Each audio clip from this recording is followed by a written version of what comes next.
Bigger, better, bolder. The cold, hard truth is taking talk to the next level. Right here on Bobo 89.1 FM, Cayman's Community Radio. We are still spilling the tea. And committed to being part of the change that Cayman so desperately needs. Join Sandy Hill weekdays from 7:30 a.m. for Premier Access, Cayman Voices, Truthful Thursdays, and much more. Cayman's #1 talk show is now bigger, better, bolder, and more than talk. Getting results with hot topics, consumer reports, court exposés, and more. I've come to set the record straight. I've come to shine the light on you. Let me introduce myself. I am the cold, hard truth. Now, from the CMR studio in Grand Cayman, Live, direct. it's the cold, hard truth. Now, join the conversation on 345-936-2626. That number again is 345-936-2626.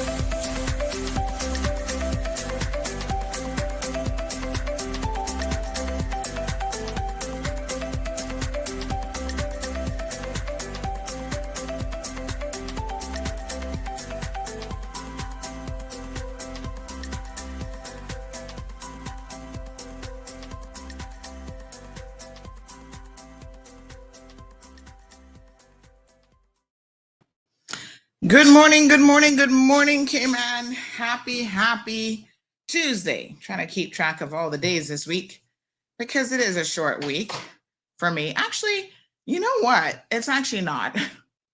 I realized that where we're going this year, that flight is in the evenings, honey child. So we will have a Friday show because I know what y'all thinking. Y'all like, really, Sandy?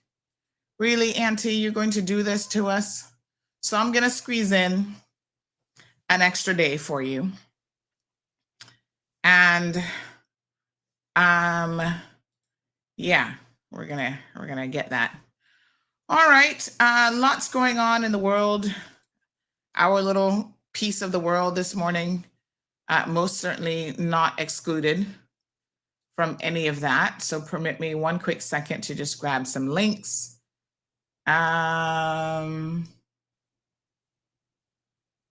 Okay. American politics, boy. No, sir. Coming up in my news feed this morning with pure redunculousness. Okay, give me 1 second. So, did everybody sleep good last night? I woke up with a headache, and I know exactly what it is. It's that pillow. Boy, if I don't sleep with my neck pillow these days, I'm normally in for a world of trouble with this. What's it called? Occipital nerve. Ay. What a mess. I tell you. Anyway, let me see here. Okay. Kirks. All right, give me one quick second. My apologies. What is going on? Oh, where's the link on the main page? Oh gosh, this is happening again. All right, let me see. I don't think I should drink any tea this morning because I'm going to go do some blood work today and Thursday. So I think I better not, because the tea might have a little tips of, if you're fasting, can you have tea? Probably not a good idea. Might have something in it, like some honey or something. So I might have to lay off the tea. But we got the other kind of tea for y'all. So just hold on. Let me see here now. Dun, dun, dun, dun, dun, dun. Okay. Everything looking good. This part of the universe. Don't forget you can watch us on www.cmrtv.com. We have 2 daily shows. Trying to get a third one, actually, which would be pretty cool. Oops. Hold on a second here. Yes. Okay, I want everybody to have the links and the phone number and all that good stuff. So I do send that out each morning. All right, let me see here now. Very good.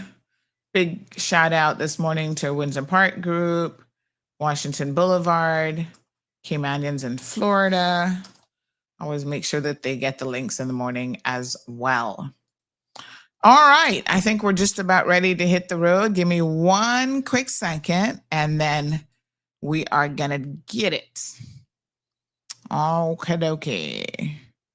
Let me just play a little song for y'all, honey child. Oh, that George Jones show song that we played on Friday just lit the place up. I love that song. I love it. Would y'all like to hear that to kind of get started this morning while I buy myself a few minutes to grab something? Okay.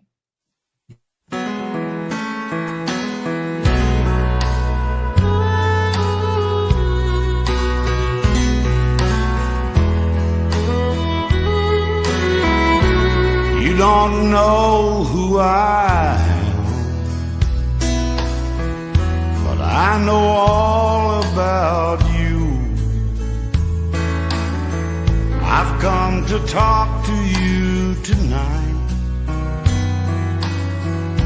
about the things I've seen you do. I've come to set the record straight. I've come to shine the light on you. Let me introduce myself. I am the cold hard truth. There is a woman we both know. I think you know the one I mean. All right, Mr. George Jones, thanks for holding it down for me until I got back in the studio. We are ready to rock and roll. So we have someone who wants to jump on this morning as a guest. So I know you guys are waiting for me to dig deep into a few conversations, but you know, people want to come on and reach your audience. So we most certainly give them the opportunity to do so. All righty. So let me just see here. And then somebody said I should sleep on Marlon's arm. Ugh, my big head and his arm, Lord Jesus. You trying to kill at the man arm or what? No, I have a neck pillow that thank you so much to Miss oh gosh. Who was it again that told me about it? Johnson. Because since I've used that, I've definitely noticed a significant difference. So I really do appreciate it. Yeah. So it's all good. But yeah, I'm gonna have to travel with it and stuff as well, because I think it might be a time for an upgrade my mattress too while I'm at it. But anyway, that's a whole other story. My birthday's this Friday. Oh, well, make sure you send me a birthday picture on Friday so I can post it up, honey child. All right, let me get the link for this gentleman, tell him to hop on as soon as he possibly can, because we have got a lot to cover. All right, do you know the requirements to enroll in school in Cayman Brac? Asking for friend. Yeah, you probably have to be under 50. I'm just saying. You are so ridiculous. Y'all men. Cha. What a mess. Oh, I can't with y'all. Y'all are just scandalous. All right, let me see where I'm supposed to send this to now.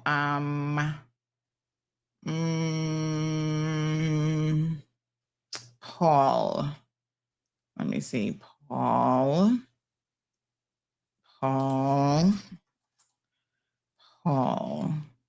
Okay, here we go. There we go. Jump on quickly because we got stuff to talk about. All right. Good morning, all the Instagram folks. How y'all doing over there? Y'all are good? Give me a big shout out in the comment section. Say, yep, we're good. Or nope, we're not good. In fact, if you're not good, keep it to yourself. Or then people say, nobody don't want to hear it anyway. Lots of truth to that, I can tell you that. People be like, oh, somebody complaining again. We don't care. Oh, let me send the links to my love friend in East End. I want to make sure she's getting all the news because she says she used to get it from Miss Bonnie, but she said Miss Bonnie not send it to her no more. And I know Miss Bonnie sometimes is under the weather. So the best way to get it is just to join the channel. And then the channel, good morning. The channel will automatically get it each day. Can we please request police service coming out of Red Bay Primary? These drivers are very disgusting and not giving way at all and wedging to the point where they almost hit your car. Oh my goodness. A little courtesy, man. What are you gonna do? Get to work 5 seconds sooner? Come on. Y'all need to relax. No, sir. Somebody else said, praise God, the road is clear and safe by Marie Martin Primary School this morning. That's after ticketing them. So good. Good, good. Nagging people apparently works. All right.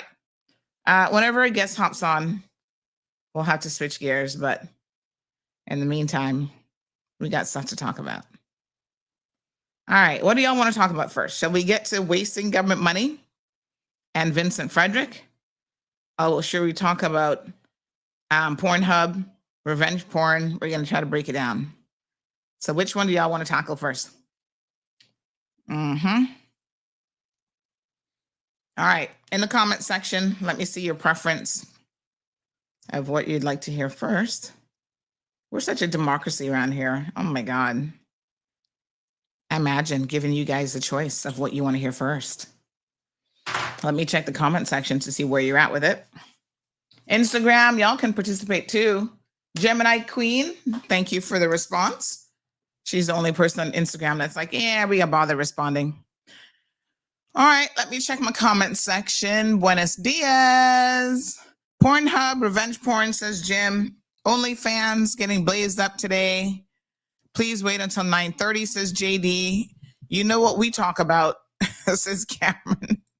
I know what y'all want to talk about because y'all some naughty little things. Hello. Good morning, Miss Sherry Ann. So beautiful to see you here. Yes, good morning. Ooh, why do I look different today? I'll go with it. Damaris, good morning. Johan says, enough man in KY wish they had a hot teacher like that, alleged expert, to show and tell us about the birds and the bee. Good morning, Damaris. Fornication Nation, Cayman Brack at 9:30, please. Cayman Brack Porn, says Ellie. Bud Pow, good morning. Well, seems like y'all ready for that one first. So let's dive into it because this is quite an interesting situation. First of all, it did come to my attention yesterday morning that this was happening. Now, what I mean by happening is that we have an assistant teacher at Cayman Brack who somehow has got all of these videos, and it's not just one. So I see some of you talking about revenge porn, and I have a theory about this. And I'm going to tell you what we did in terms of our own internal investigation. And Marva says, let's talk about the money, not CIG money. Somebody getting paid to show their parts. But yeah, so let's talk about it, folks. Ultimately, you know,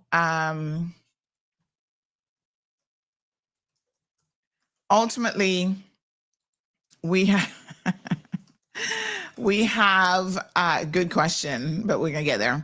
Yeah, ultimately, we have a situation where we started getting pictures and video footage of an assistant teacher at Cayman Brack. And they're very illicit and very triple X rated. Are we still calling it triple X these days? I think so. And so, you know, y'all know, if you know me and you followed my personal page long before CMR has existed, ladies in particular, I have always had a very firm position on this sort of thing, because there have been some historic leaks and people's private parts and stuff getting out there over the years. And I can tell you that my position has always been women, ladies, whatever you're calling yourself these days, do not put yourself in a position where any of your parts are ever out there on display. I mean, unless you're in the business. And we're going to talk about that here, because there are people in Cayman who are in that business. And well, if they're an adult, I'm not even sure if it's illegal here. I mean, we're supposed to be a so-called Christian nation, but God knows, y'all throw that out of the window when you're ready. So it is never a good idea for you, even with your husbands, your significant others, your partners, because you think you're going to be with them forever. And the good Lord knows that that ain't true. That's a lie. So it is in your best interest to never put anything out there. Let me tell you, there's some people that once you've seen it, you never see them the same again. And it is always entrenched in your mind. I mean, listen, 20 something years ago, there was a really big case. Some of y'all might remember it. The young lady had, because y'all were like, well, how do you know it's her? And apparently she had an identifying tattoo, you know? And so as a general position, I would say to all young, old, middle age, do not do this. Remember the one that went viral with the young lady? And I think she ended up even losing her government scholarship. This was the one above, and they're in the Strand. I can't remember what the bar was called at the time, because it had so many names, renaming and iterations of it and whatever. Can't remember what it was called at the time, but they claimed they were having an after party. Y'all, listen, for a Christian nation, y'all are freaky. Like, I don't know what part of y'all Christian, to be honest. Y'all want to pretend like you're Christian. Y'all go to church on Sundays, and that's about as Christian as you get. Because y'all be down, not even the down low, y'all be freaky. I'm just saying. So they were having some kind of after party. They claimed, oh, it's a private party. I'm like, okay. A private party where people were recording her. Remember that? And that got out, and that went viral. And the poor young lady was, upset, rightfully so. But I'm like, girl, what you doing up in the club, engaging in sexual activity with all these people around you, thinking that somehow that's private? That ain't private. Do y'all not know the definition of private? But I want to say, when it comes to photographs, videos, there is no such thing as private. Oh, Lord, this is when you can jump in when I'm on this conversation? Well, we're going to pull you in. Paul, good morning. How are we doing, Auntie Sandy? We're good. How are you? I am good. I'm in Gloucester in the UK. Yes, beautiful. Believe it or not, it's nice and sunny. Really? I don't see it, but all right, if you say so. I'm inside in a scaffold thing where we have fair weather, so I'm just walking up to the back. So, all right, so you're going to give us a quick little rundown this morning. Okay. So Fairweather, as a lot of your viewers know, is the last ever Canadian-built wooden sailing schooner that's still floating in the world. We've had to bring her to the UK to get some repairs, and because without those repairs, she wouldn't have lasted too much longer. We had an original budget of $1.5 million to fix Fairweather up as per the surveyor's report, and then send her back to Cayman. And there we would use her to work on, with the kids, learning about Canadian history of seafaring and shipbuilding. But once we brought her to the boatyard, we found that she needed an awful lot of more repairs. It was like peeling an onion. And we basically decided to do a complete overhaul so that she wouldn't go the way of the goldfield. So we doubled our budget to $3 million. We're $2 million into it. And this is what you're going to see for $2 million right behind me. Mhm.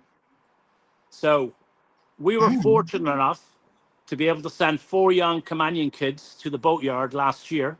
And Wow. all these beams that you see behind me that are running Mhm. across the deck called deck beams, and all Yeah. the ones that run lengthways called carlings, the kids made these. Now, when Wow. I call kids, they're 20-year-old men. Now, getting down without breaking my neck. Uh-huh. Oop, Don't do that. hang on. Oh, Because we ain't got no insurance for it to cover it, you know. that's insurance is overrated.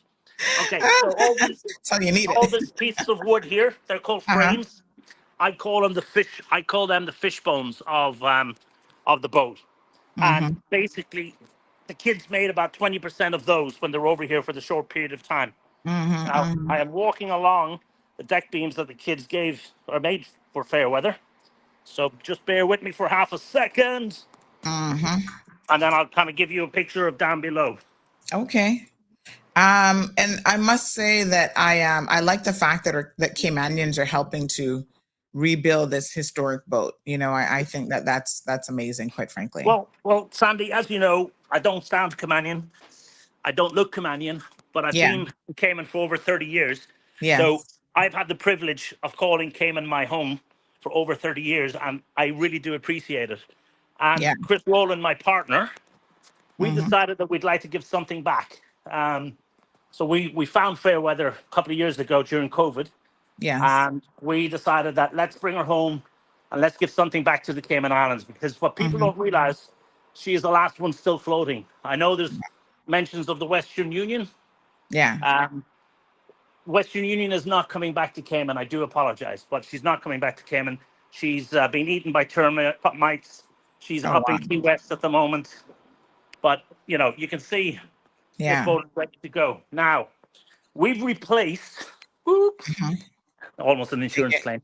Take your We've time. replaced everything structural, identical to what was in here, to the exact millimeter and specification. So when Cappy Foster and his son Berkeley and a couple of the other Caymanian shipwrights in the 1940s, 50s laid all these frames and these planks, these are identical copies of them. Now, Mm. yes, it's almost like a brand new boat. There's a Yeah. lot of stuff down here that's all original. This is the keelson down here, all Mm-hmm. original. The soles, these little triangular pieces, all original. Mm-hmm. Oh We wow. have all we have all the original interior that runs inside in the boat. Nice. So So we decided, as much as you could use original pieces, you did.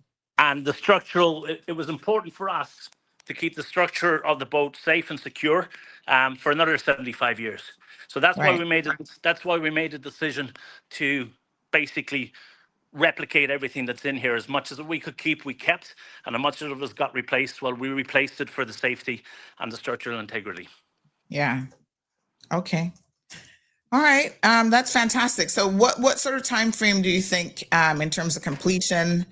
And then you got the task of getting this back to Cayman. How do you get it back? Okay, so what we're going to do is the timeline is money related. Yeah. So 3 million is our goal. We've achieved Mhm. 2 million target. A lot of that is from corporate. A lot of that's from private individuals. Mhm. Um, we are $1 million shy. Now we are Okay. chipping away. You remember a couple of months ago, compliments of the DART organization gave us some Mhm. airtime on your show, and they Absolutely. basically, we mentioned our buy a plank. So you buy a plank for 1,000 CI. You can get your family name, your company logo. You can present the plank to a friend, to somebody who's working in your office for 10, 20, 50 years. We're looking to sell 2,000 of them at Mhm. $1,000, and that brings in 2 million, which covers any overruns. So the timeline is based on us raising 1 million US dollars. So Mm. anybody in government, if you're listening, if you want the boat back in 6 months, give me $1 million now, we'll have it. If you want it back in 12 months, it'll be a slow graph, but we will raise the money ourselves. But we're looking for local support and help. Mhm. Mhm. Okay. All right. Give us the website details on how. Fairweather.ky. Yes. Very, All very. right, folks. So you can still be part of this amazing journey with Paul and all the rest of the team that's working extremely hard to bring this vessel back to life. And I mean, are they actively working on it? I see all the scaffolding, Paul, that's up and stuff like It's that. lunch break. It's lunchtime in the UK. Yeah. Lunchtime, yeah. So what we're doing now is we've just finished putting the last plank on last week, Yeah. and the guys are now going to cover the deck with plywood, seal it all in, run down some mahogany strips, and then we will teak the deck and make the whole place watertight. We have deck furnishings to go back on the boat, Mhm. and then basically it's all the little bits. It's the Yeah. time-consuming stuff is done. The labor-intensive stuff is done. It's the time-consuming putting the little bits back together in a jigsaw puzzle. But Right. like I'll show you here just some of the right beside me, the way they've they've put in the wood, so it's Yeah. all dovetailed in, and then it's screwed in. Yeah. So it's amazing the workmanship from um, the boatyard guys in T. Neeson's and Company. Very, very specialized boatyard. It's a Mhm. dying trade. I think Tommy and Company has approximately, I think 6, 7 employees, and Mhm. they're basically kept as busy as they can. Mhm. And I know some of them are currently away working on another boat that can't come to the yard. But Mhm. yeah, it's basically it's a 6 month. If we had all the money now, and I'm not saying to people go and write us a check, it would be nice. But if there's anybody in government listening that has any pull, this is a Canadian built boat, built by Cappy Foster from the Brack, Ira Walton, MP from the Brack, and also shipbuilder, lived on Mhm. Grand Cayman for years. Yep. I know him, Ira. Ira Mhm. was the first mate of Fairweather, Yeah. and we And had I one of the. know his daughter, Miss Laura, very, very well. Yes, So yes. yes. We also had one of the Hurlstons from South Sound was the captain of the boat in the 50s. The first woman ever, when the boat was sold on, the first woman ever as captain, sailed around the world on board Fairweather. Took her about 4 years, but she did it, and Mhm. she's accredited with being the first woman ever to have sailed around the world as captain. Now, in the Mhm. 1950s, you have to remember that women were not, you know, they were second-class citizens essentially. Yeah, Um, absolutely. so that was a phenomenal achievement. Bob Hope, Bing Crosby made a movie on this boat called Road to Bali. So if you want to look it up, it's at Paramount Studios. Errol Mhm. Flynn, the actor, the original Pirates of the Caribbean, he was Mhm. involved in the building of the boat because he had a wooden boat in Cappy Foster's yard, and Cappy was the only one to um, look after the wooden boat for him. So we actually have pictures Mhm. of Eric Flynn helping us to build Fairweather. We have original Wow. pictures of her at fishing out on Pedro Banks. Mhm.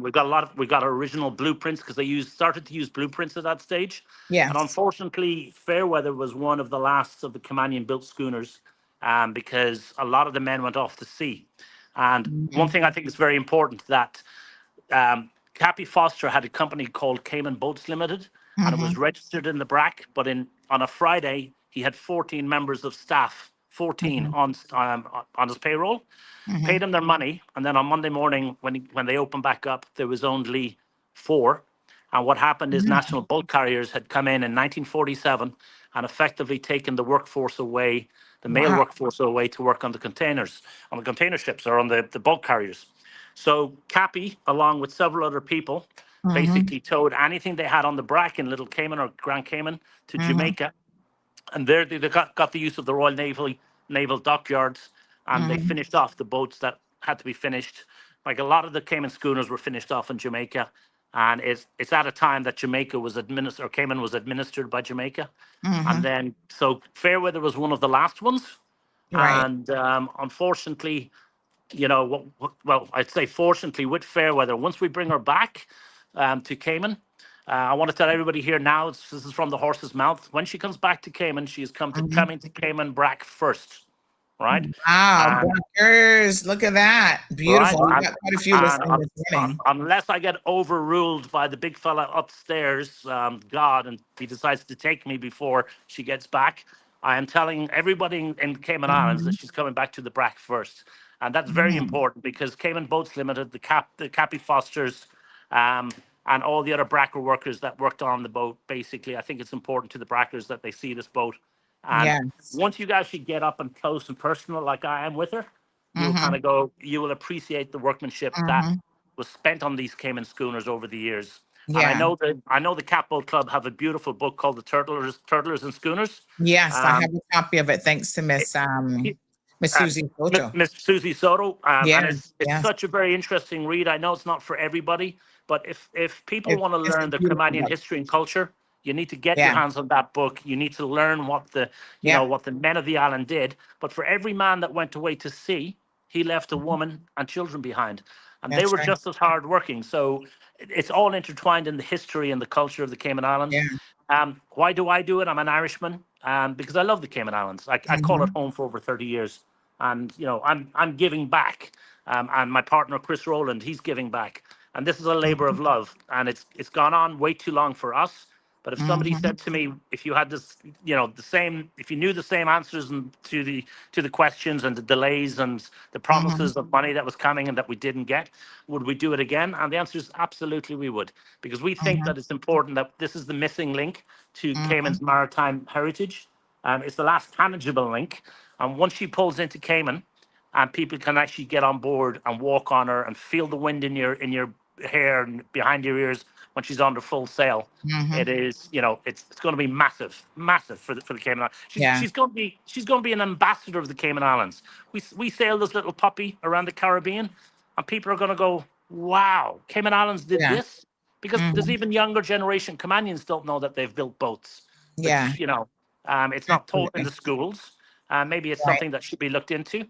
But Yeah. it's absolutely fantastic what we're trying to do, and I'm not giving myself a clap on the back, but you guys will really appreciate it the day she rocks into Cayman, and she's going to be there with this rebuild that we're doing.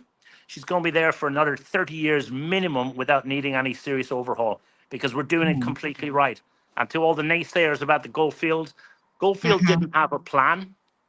We have Mhm. a plan. We are actively working with the Ministry of Youth, Sports, Culture and Heritage. I want to Mhm. do a big shout out to Joan West Acres. Joan has Mhm. been absolutely fantastic over the last 3 years. She's helped to assist as much as I can. I want to do another Mhm. shout out to former Minister Bernie Bush.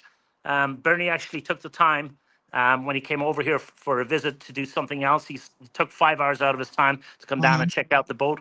So I'm hoping that Minister Rankin, hopefully he'll be over here in November. Um, Her Mhm. Excellency the Governor came here in April on a private visit, and basically just to see what's going on. And everybody, until you actually get to see, Mhm. down and dirty, get your fingers dirty, you will appreciate what we've got. Yeah. So beautiful. Thank you so much. So how far outside of London, like if people, because a lot of Caymanians are in London and Leeds and whatever. So how far away are you from that area if they wanted to come and just kind of have a look at it while it's still, If you're in a being Honda worked on? Fit, you'll make it in an hour. If you drive normally, you'll Uh-huh. make it in two. Okay. So it's a straight run up. It's a straight run up the M5 Yeah, from yeah, yeah. Heathrow, from Terminal 3. Terminal 3, you'll make it in about an hour and 45 minutes in normal traffic. Gloucester is beautiful. They've Gloucester Cathedral here, Gloucester Docks. They're celebrating 200 years of Gloucester Docks next year, the year after next. So the preparation for that is already getting going. So I'm looking at the preparations that they're doing now for the Gloucester Docks bicentennial. And I'm Mhm. looking at, you know what, I should be planning something for Pirates Week of next year to have Fairweather home. And we're hoping we should have her home Mhm. by summer. We don't want to bring her home in the height of hurricane season, but we Right. do have a strategic plan. We have a specialized trailer that we can lift her out of the water. We Okay. also have we also have the hurricane moorings from the Atlanta submarines that we own. So Mhm. we have contingency plans when the hurricanes come in. And Mhm. what we Mhm. want to do is excuse me, we're going to offer this to all the schools, all both public and private, primary and Mhm. secondary, for them to get on board and do a little online assessment. Of course, that we're going to work with a couple of school teachers in Cayman, and then the kids can come out and enjoy the boat. And Mhm. once the boat is here, if you are a non-island charity or an organization, we will not donate the boat for free for a couple of hours for you to fundraise an event, because the boat is here. We won't need the money once the boat is here, but we will offer it. So for the likes, the Heart Foundation, the Breast Cancer Foundation, Mhm. the Hope Foundation, Beacon Farms, if they want to do a fundraiser, well, we'll provide the Mhm. boat for free, and they can sell the spots to whoever they Mhm. want to do.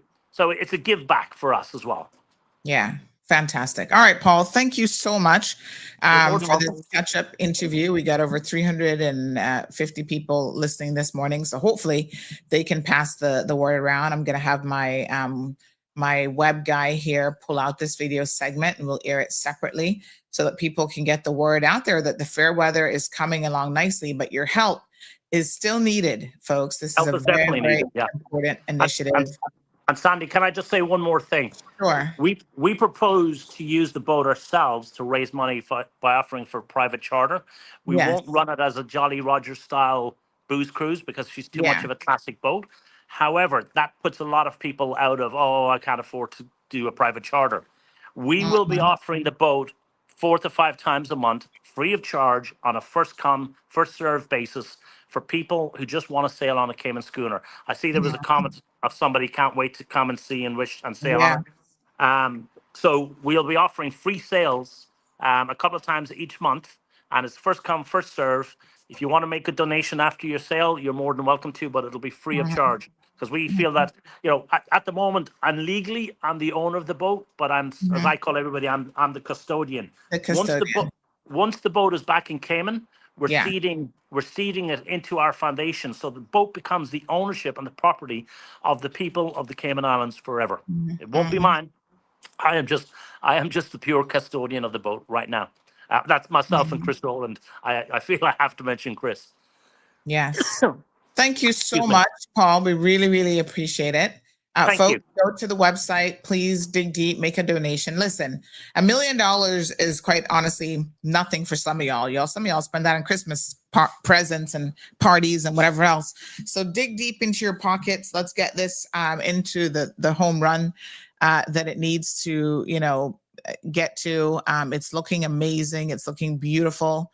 And I'm just so tickled pink that this project is moving forward as wonderfully as it is.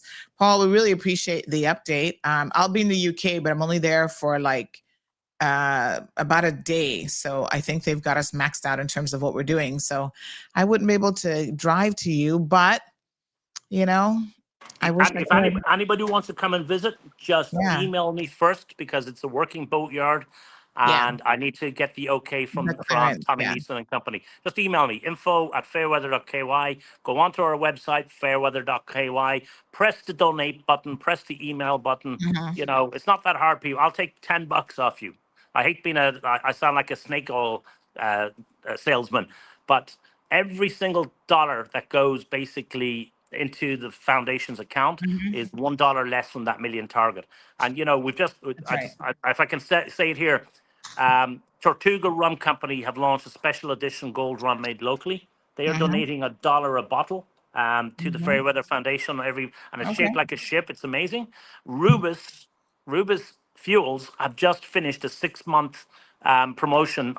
If you bought Rubis in the last 6 months, 1 cent per gallon has gone towards the Fairweather Foundation. It Wow. wasn't highly campaigned because you're going to have to buy your gas anyway. Yeah, But yeah. basically, we're hoping for Rubis to give us a nice donation check. Donation. Yeah. Big shout out to Mr. Andres and Mr. Germain there. It was their Yeah. idea. They came to us. Wonderful. So there's a lot of support behind the scenes with some of the big corporations, but there are bigger corporations here. And I know somebody said a couple of months ago in one of the other newspapers, we have 2,700 millionaires, 112 century millionaires, and Mhm. 12 billionaires living there. We're only looking for $1 million US, guys. It's not that much. Mhm. Empty out your pockets or your change from your wallets, Mhm. and help something that's going to be the ambassador to the Cayman Islands. If you want to look, Mhm. if you want to know what she looks like under sale, flip over the 25-cent coin, and that is a replica of the Kirk B, which is literally to the same size as Fairweather. Kirk B was Mhm. built in the Brack by the Kirkconnell brothers, and this was built by Cappy Foster, the founder and owner of Pioneer Bakery over there. Mhm. So there's huge connections history-wise to this boat to the Cayman Islands. We've kept all the old features that are stored in a warehouse behind me, and we've obviously had to make new stuff. But yeah, Mhm. if people donate, that's all I can say. Donate. It's not gonna. The money's gonna go 100% into the Fairweather Foundation and Mhm. into helping restore this 75-year-old classic. Yeah. If you want to have a good Thank Pirates Week you. next week or next year, that's all I can say. basically Nice. donate. Thank you so much. I appreciate you, Paul, and Thanks, congrats Andy. again. It's amazing. Absolutely love it. It's looking great. Somebody wanted to know how many names are allowed to be engraved on the plank. But there's a lot of planks, right? Oh, How many? no. So we're selling 2,000 planks. We're using a laser stenciler, so we can put as many names as you want. But the more names you have, the less room you have on the plank. The plank is about probably 3 feet long by about 6 inches wide. So, and we have just we've donated a plank to the Seafarers Association. We've also donated a plank to the Capital Club, so they will have their own planks on board the boat. All right, good stuff. Thank you. I appreciate it. Thanks, Sandy, and thank you for the time. Yes, really do appreciate it. Take care, everybody, and have a great, blessed day. Thank you so much, Paul. Again, Paul with Fairweather. They're giving us a bit of an update. It looks absolutely wonderful. Thanks again, Paul. Appreciate it. Okay, you're going to have to power me off. No worries. All right. Look at that. Wow. Good stuff. All right. Good stuff. Back into the studio. Thank you so much, Paul. All the way from, where is he? Scotland? Which boatyard did he mention? But anyway, they're in the UK, in Europe. That's what I love about this show. You can be anywhere in the world and join us. All the way in Thailand, South Africa, Gaza. Oh, those poor people. All right, let's get back on track. Thank you, Paul. Again, we wanted to give him the opportunity to share. Yes, it's quite impressive, Jim. Share this beautiful project this morning. So we were getting to the point where we were having this conversation about this situation in Cayman Brac. First of all, let me take my hat off to the ministry, right?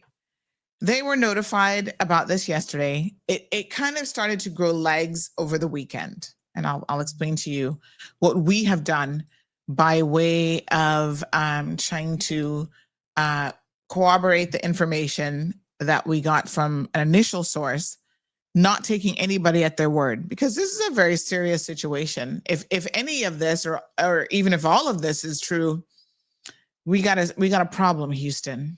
Okay, I'm just saying. So the ministry was made aware of it. Obviously, now it's been handed over to the MASH unit, and there are investigations that are taking place. Proper thing to do. And so what I can tell you is they acted very, very swiftly. There's a new sheriff in town when it comes to the education ministry. I can tell you all that. I hate to think if this was Juliana O'Connor Connolly, how this would have been handled. Nothing would likely have been done at all. No investigation, no nothing.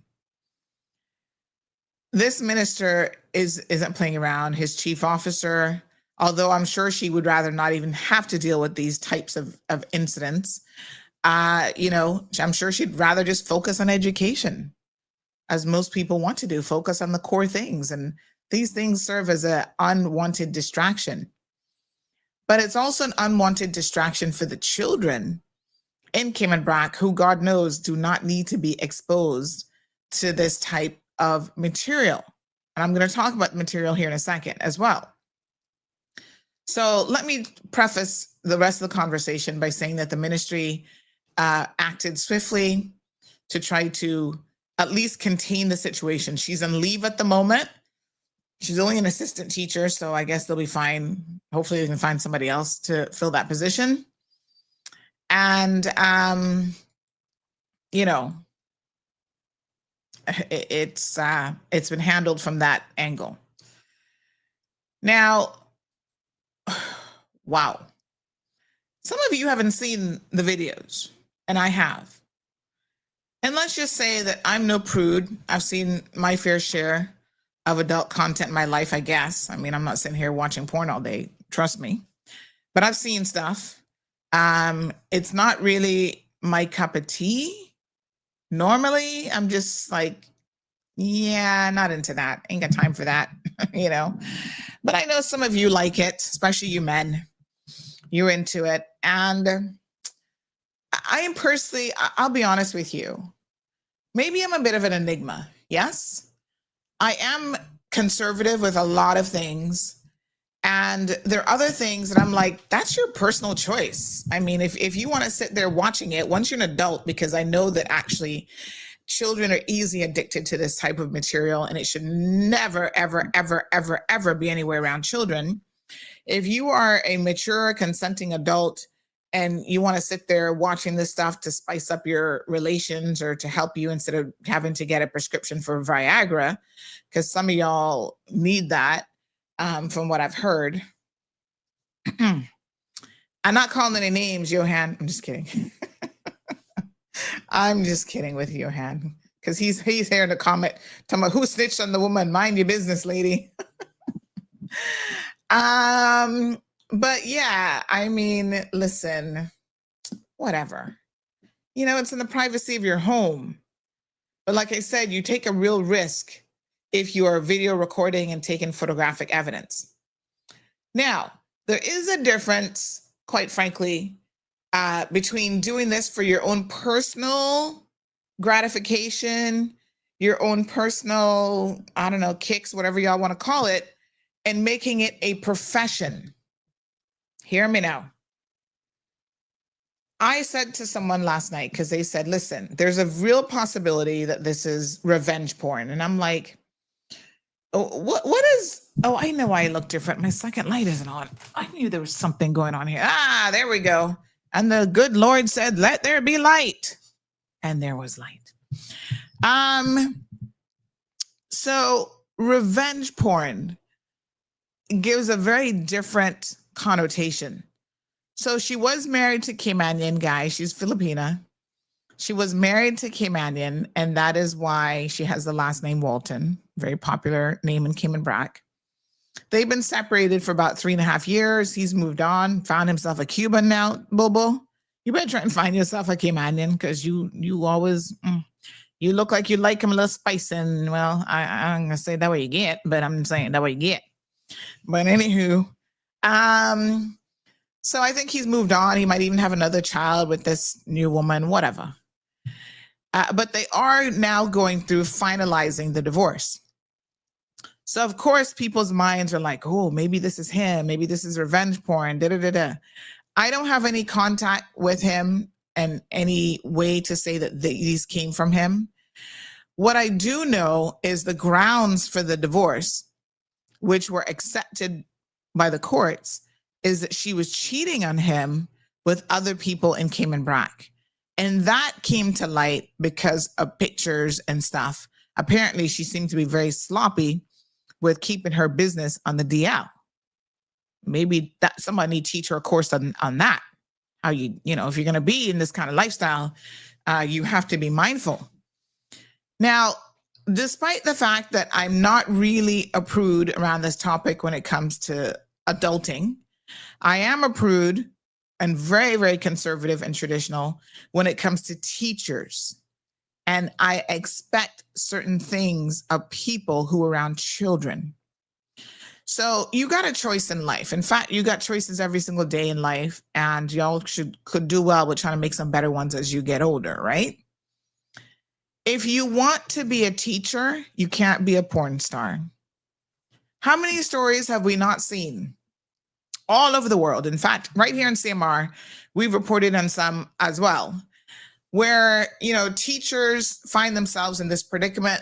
They want to have an OnlyFans channel and all this sort of stuff.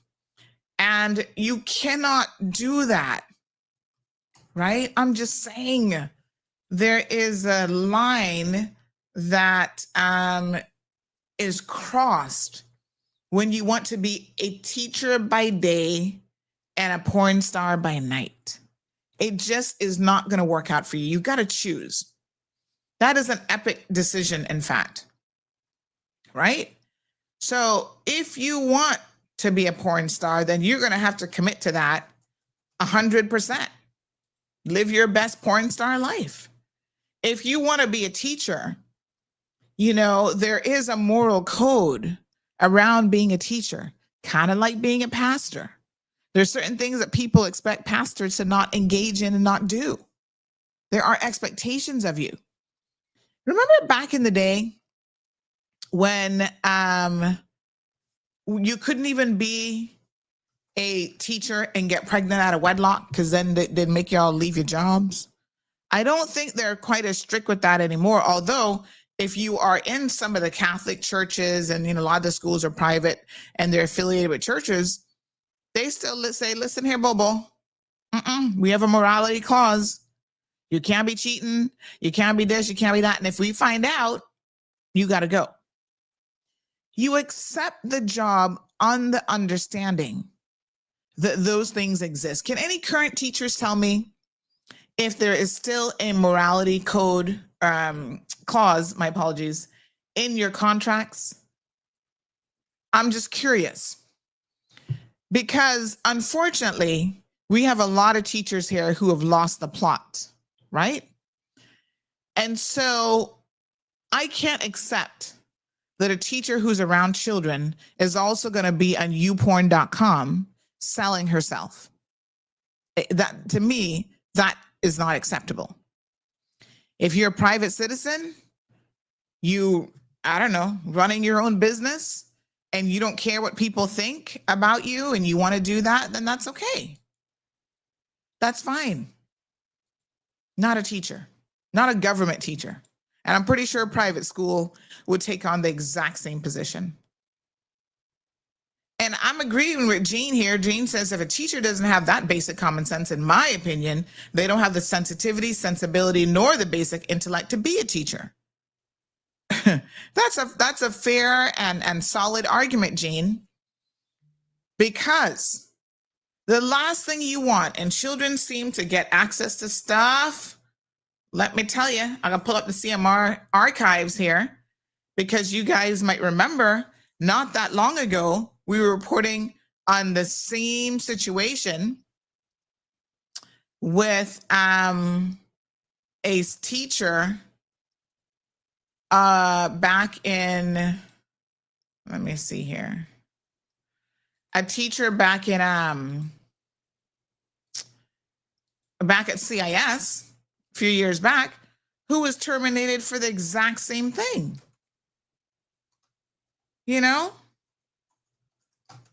So she can probably, although she's on leave now while the government is having the MASH unit look into how far this goes, she may be out of a job. You can't possibly engage in this kind of behavior and think that as a teacher, this is going to be okay. It isn't. And so that's where my issue lies. Now, whether it was a, jilted lover, jilted husband, whatever, that did this, I don't have any way of confirming that. I think, my gosh, he would have waited until the last possible minute because my understanding is, they're in the final, practically signing the paper on the divorce. He has moved on from his life. So I don't know what the motivation would be, but who knows? Let me try and find this other story. Just to remind you guys, because some of y'all are like, oh, I can't believe you named her. And why would you do that? Well, we've done it with everybody. She's nobody special in that regard. In fact, if we didn't do it, you guys would then have something to say about, oh, why is she being treated special? What? Listen, there's no pleasing you all, and I don't aim to please you all.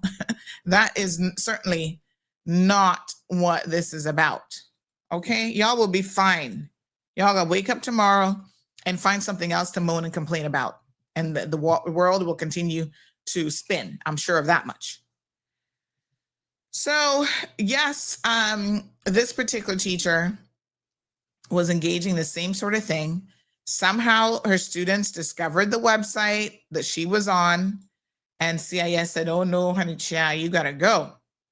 And well, she had to go. It's the nature of the beast, right? Here we are, my apologies, here he is. March of 2021, gosh, the time's flying.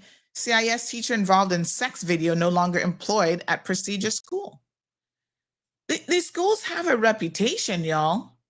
I mean, I don't know if you get it or not, but they have a reputation. And most parents get why they don't want underage children who are not very good at regulating themselves to have access to this sort of thing, and also to have access to a teacher who is engaging in this kind of behavior. So y'all can't hear, y'all can't learn. That is the biggest takeaway here. As much of as we have covered, I mean, look at this. You know, here she is, tattoos and all. There was more that was visible in her. So, my God, how do y'all do this? She had multiple OnlyFans profiles. Now, people say, Sandy, that the money from OnlyFans, there's like a lot of money in this. Good. If there's so much money in it, then why are you moonlighting as a teacher? Because it seems to me like your primary job is in the pornography industry, and then you moonlight as a teacher in your free time. It can't be that you're that concerned, that concerned about being a teacher, because you would not be involved in this kind of behavior if you were. It's as simple as that. Now, what makes this interesting is that there are multiple videos of this woman. It seems to me, and the rumor is, and obviously we'll have to wait till it's properly investigated, that she was on this youporn.com website and she was basically selling, her goods. And this is not the first time that she has a history of doing this kind of thing. All the way from before she came to Cayman Brac. So she's not one that came by way of Grand Cayman to the Brac. She went straight from the Philippines to the Brac, and she used to work at Brac Reef. And so this is the sort of thing that she apparently likes to do. Then why become, because I want to remind all of you that she did not go there in a teacher's position. Somehow she moved in to an assistant teacher's position by getting some kind of qualification that they accepted. What she did at first, and I remember Jinky, I actually know Jinky, and this is the part now that makes me kind of sad, because, I was surprised at all of this. I mean, I don't know. I was like, what the heck? Jinky did what? So she started out working for a number of years at the front desk at Cayman Brac Resort. And that's where I first met Jinky. And she seemed like a nice enough young lady. Somehow she transitioned to being the site coordinator at the YMCA. She's an assistant teacher for SEN at Layman E. Scott Senior High School. Involved in Lions. I mean, she's involved in different things in the community. And then boom, this drops. Nobody's ever going to look at you the same, Jinky. I mean, once I've seen your parts, your southerly parts in such a way, I can't see you the same ever again. And that's the problem. Our children should never, ever be exposed to this type of material. So when I heard this story, I had to carry out my own independent investigation because, like I said, one person can say X, Y, and Z, but I can't take one person's word on a situation like this. Before we publish, we spoke to multiple people, and I do mean multiple people. So I'm going to share with you some of how this kind of got kicked off. There was a parent who reached out and sent a DM to one of the websites to say, Miss, what is all of this? What is going on? As a parent, I'm disappointed and really, really disturbed with the fact that I found this type of material on my son's phone. And that's how this started this weekend. I have the message Saturday at 8:49 a.m. Hold on. I'm going to, I want to edit this a little bit. I don't like to edit when people send us videos and stuff like that. I'm not in the editing business. And let me see where this image has gone. Hold on. I'm just going to edit out who it was sent to because the parent's name, they've asked to remain anonymous. And so their name has obviously been removed. All right, give me a second here. I think, is it behind me? Oh yeah, hold on. I need to get this, oh, my poor neck. I need to get this monitor, this image from behind me. Hold on one second. Got to move my mouse all the way over there. Sometimes it's hard to see where the mouse is. I literally have to look at it. Hold on. Let me play a little something while I have to turn my head. Oh, there it is. I just saw it for a second. There it is. Let me see if I can do it from looking. It's hard to do it when I'm looking at the screen. Normally I have to turn around and look directly at the screen. Oh, there we go. All right. I've managed to pull it over onto my second monitor from the third monitor. All right. So, oh, this is the wrong one though. Okay, hold on. Where'd the other image go?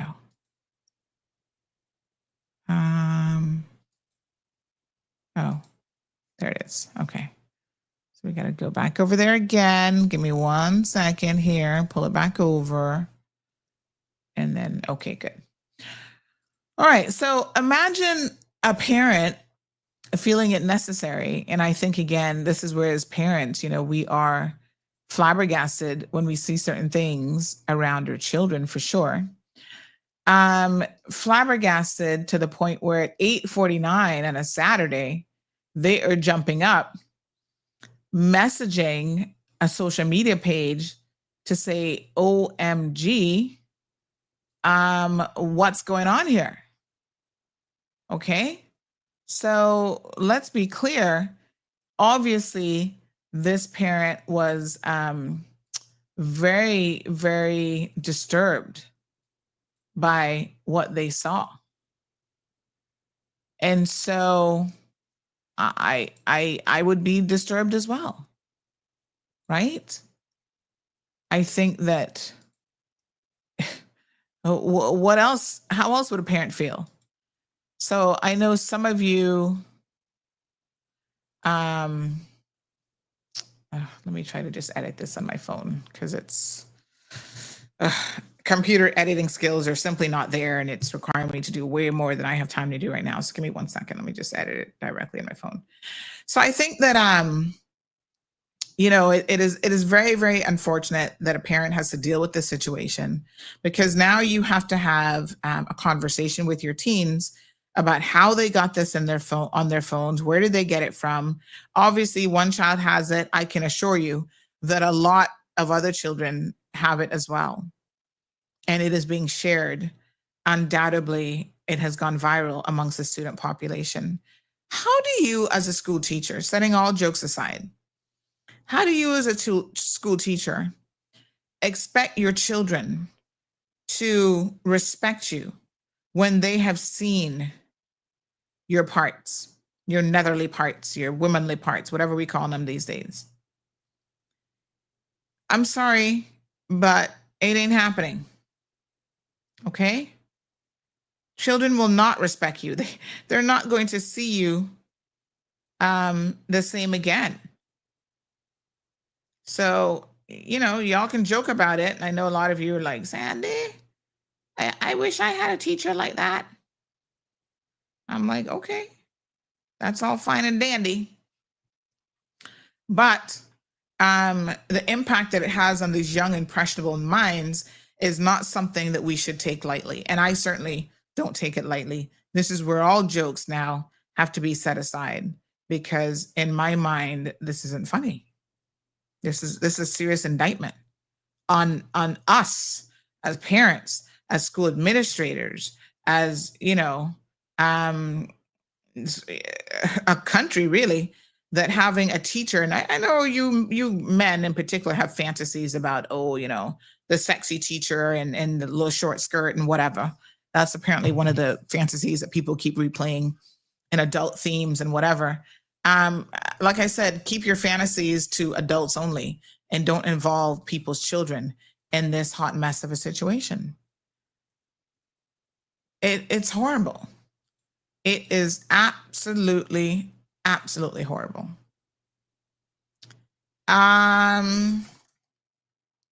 So let me show you then the evidence. All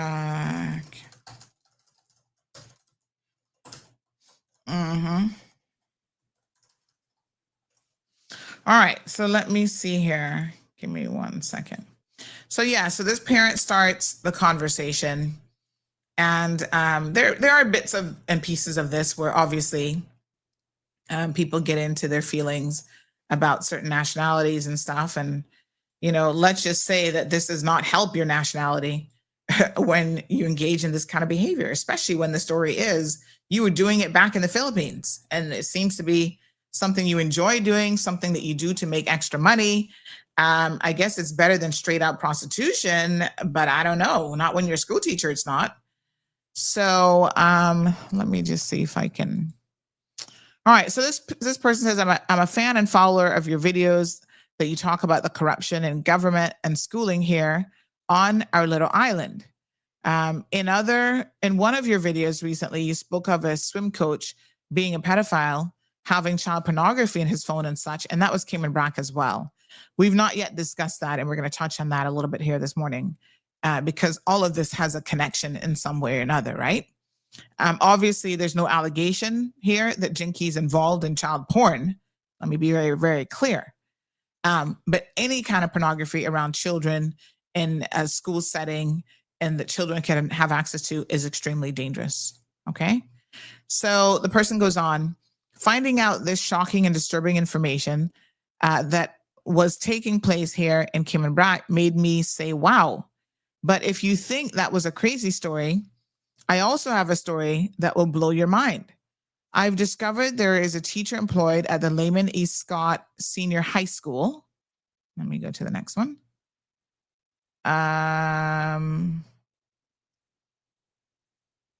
Wait a minute. Am I missing one message? Hold on. Oh, yeah. Okay. This one. So I've discovered that there's a teacher employed at the Lehman E. Scott Senior High School named Jinky Ann Walton, a Filipino immigrant that is apparently either freely giving or selling pornography videos and photos of herself here in Cayman Brack. How do I know this, you ask? I found a video and picture on my teenager's phone showing private parts of the same woman. I was so, and I'm still upset, not to mention disgusted, by the fact that this is a type of person that is hired to teach and watch over our children.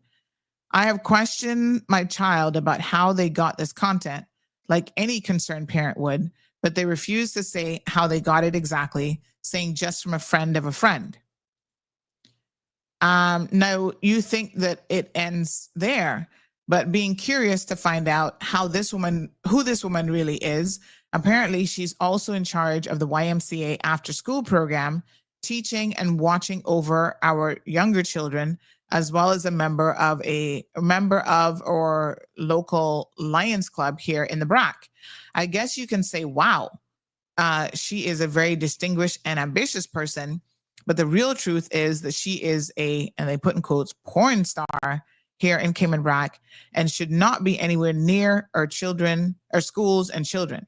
Or better yet, we should deport her flat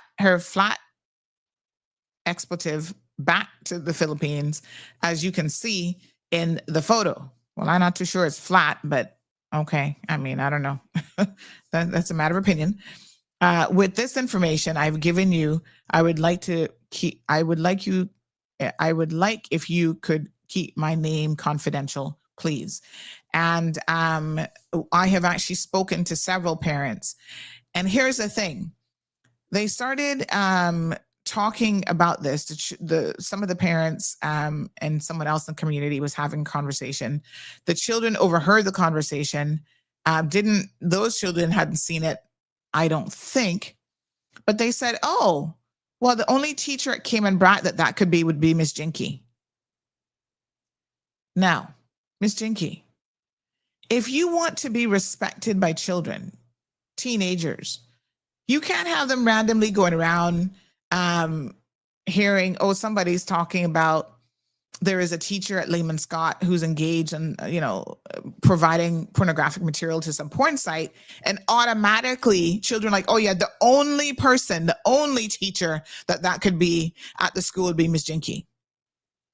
That says a lot about what your children think of you and your reputation. And I'm sorry, but I find it hard to believe that you're going to be able to, teach in a school and have children respect you when they have seen those types of photographs of you. I mean, I don't want to see it, and I'm an adult. So she took care, from the ones that I have seen, to not actually show her face, which is interesting. But those of you who know her, there is no doubt. I even had one man, he was like, I could go look at these videos and stuff. And he came back and he said, yeah, Sandy, that's her. I mean, there's no denying it's her. Despite the fact that you try to hide your face, there will be distinguishing things about you. And I've never seen your parts, but you have jewelry on, and there are other things in the background in your house and your fingers and stuff that people will recognize. So you still didn't do a particularly good job of hiding your identity. And it is disturbing.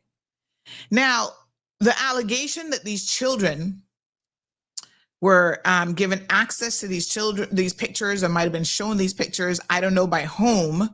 And, that's a question where now MASH needs to do a full investigation, is equally a problem. So you've got a couple things going on here. Is this revenge porn? I can't answer that question, right? That requires a police investigation, and you take it from there. But the fact that there's so much footage of this woman, it's not just a singular video, okay? So this is a situation where maybe her and a boyfriend or somebody's, no. And she has a reputation for cheating on the husband. That's why he left her. And in order to entice other men, so there's a lot of people who've actually had pictures of her and videos of her. So the revenge porn doesn't have to be coming from the husband. It could be coming from anybody. Or it could just be a situation where, this one that she was cheating at showed it to his friend, so he can go tap that, as well, and hit her up. And, I guess all the pay raises that Juliana O'Connor gave him, still not enough. They still have to be moonlighting a side job, hustling out on these websites. It is very disturbing. And quite frankly, you need to get it together. I suspect that in the end, this is going to cost her her job. Whether the students got it from her or not, this is going to cost her her job. I'm sure YMCA must have a child safeguarding policy where all of this now gives them grave concern. And like I said, I have seen the pictures. I've seen the videos. She was doing this to show this to people. This was performative. Okay? This wasn't just her and a husband or somebody else getting it on. This was performative in nature, as though I'm trying to sell you something. Poor Johan. Talking about bad mind. Sandy strikes again. Y'all need your morality compass checked sometimes. That's what's going on around. Yeah. All right, let's get to some of the comment sections here. Cameron says, we know deep down you're conservative, but what sells is the business.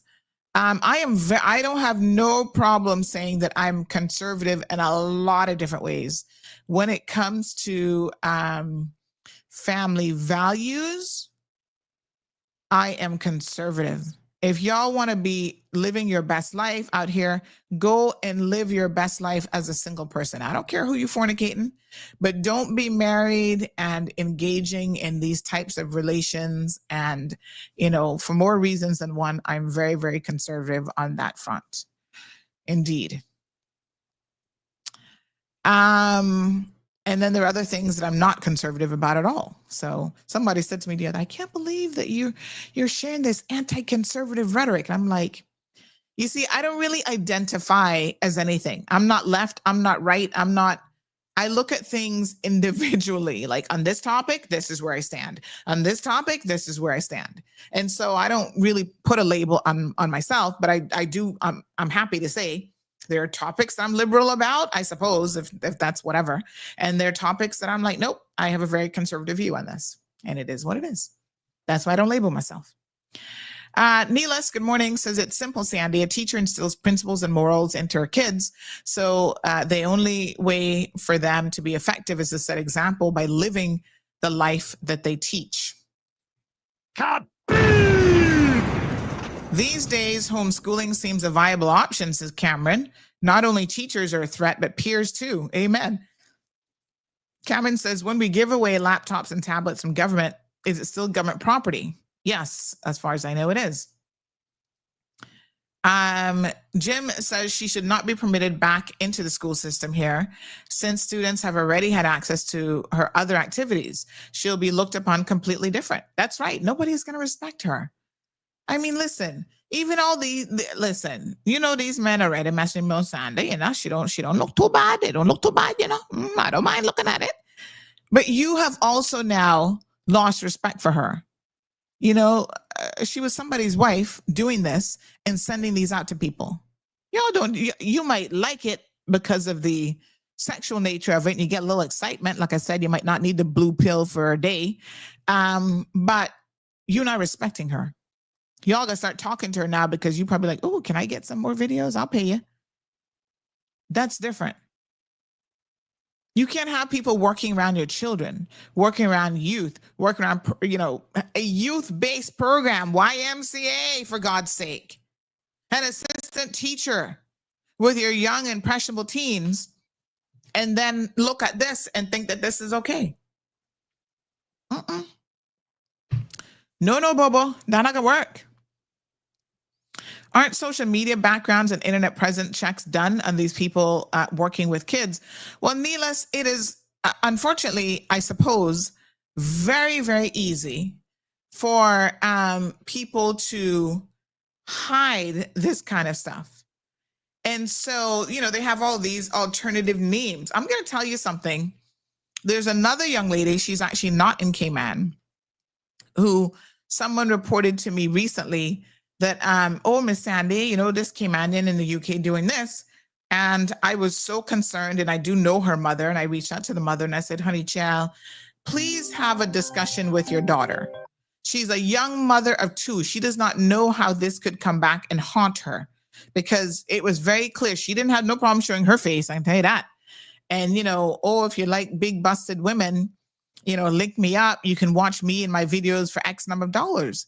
I said, this is damaging. These websites, I get it that you can make money, and God knows that these people be into everything from toe jam to big boobs to, you know, bonkers that not properly aligned. And some people just want to watch the most bizarre stuff. Like they just want to watch big busted women eating. I mean, it's not even porn, but it's like a fetish, you know? So there's a lot of different things. They're like foot models on these websites. But of course, the more you get into some of the more degrading stuff, that's what gets people excited. That's what gives them their kicks. I'm not saying that you can't be that person. You can be a porn star, but you can't do that and be an assistant teacher. You can't do that and be running YMCA. You can't be that and be a member of Lions, because all these organizations do not want to be affiliated with that type of behavior. Caller on the line, good morning. Good morning, my friend Sunday. Morning, honey child. How you doing? I'm doing okay. Good. Would you like me to give you just a few minutes of the cold, hard truth? Okay. According to West Bay or Georgetown? No, the whole 3 islands. The whole 3 islands. All right. The whole works. Go ahead. I am not just listening to you, but I'm paying attention to what you're saying. Mm-hmm. Yeah. What you're saying, while it is or maybe the cold, hard truth, okay, that point is taken. Yes. But something that is very disturbing, when they take these people for interview, Mm-hmm. do they have a background check? Or the people that is doing this interview, who are these people that are doing these interviews with these people that are now in position? Mm-hmm. Listen, let's get to a point that is so disturbing. When you're talking about the Filipinos and other nationalities as well, look what happened to that young man there on Friday night. Mm-hmm. His life was just slaughtered out, for the want of a better word, just like that. And that practically is like nothing happened. Are we becoming some sort of a republic?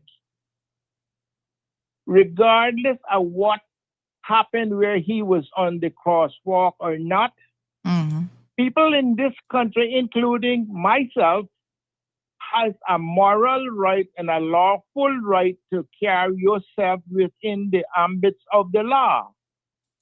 People going out and getting intoxicated and destroying people's lives, and then hear, well, he was not even. No. There is too much going on this island that needs to be sorted out, and it needs to be very prompt attention given to these things. Why in Christ's world, I've been preaching it not just now, but for many months now, especially on the West Bay Road that is so busy. If they don't have enough police, why do they not hire traffic wardens that can go out in the night with some sort of a indication that they are traffic wardens and stand by some of these places and make sure that people are, are protected. They have a right to cross the road. But nothing is given to that. Why? It's like the poor guy dead, and it's like my cousin, I won't call his name, but his daughter and his wife was shot down in Honduras there. Yeah, Okay. we reported on it. That's the Shalats, obviously. I think everybody came and I know that. That Right, no okay. secret. Yes. What I want to say, the what world I is want to say crazy. about it is that we are becoming very fast a republic where your life means nothing. And the authorities that they are absolutely, in my opinion, which I'm entitled to, useless. You mean how much police, how much more law enforcement we need to correct some of these things, okay? If it was a tourist, then you would hear a big stir about it. But nobody's life is worth more than the other one.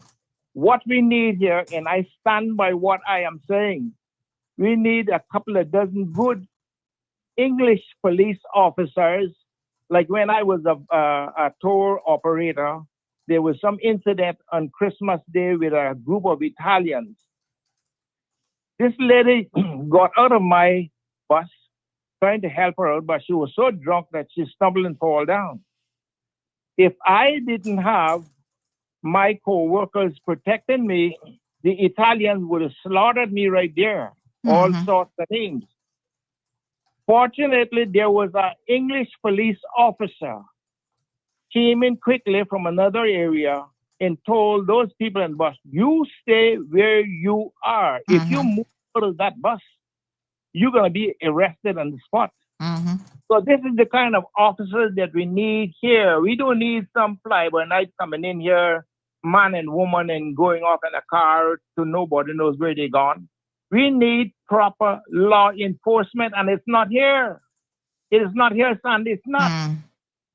So there's so much bigger things, and I'm not pushing one side what you're saying here, but this place is out of control. Where are we going with this little island? It is so disheartening, Sandy, to see what's happening in this little island. Yeah. So I will leave you there with your Thank you, time. my dear. I appreciate so much for what you're saying. Thank you. Thank you. I really appreciate it. Yeah, I mean, listen, there is something, and I actually think that I don't know that our moral fiber has changed so much. I think there's always been elements of, we've been missing a lot in terms of our moral fiber.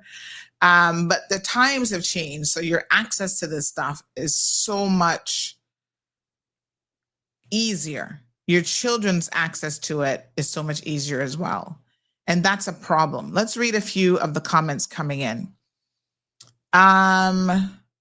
Johan is an instigator, says Jim, pushing Auntie's buttons. Child, he be trying, but don't worry, he be begging for them brownies.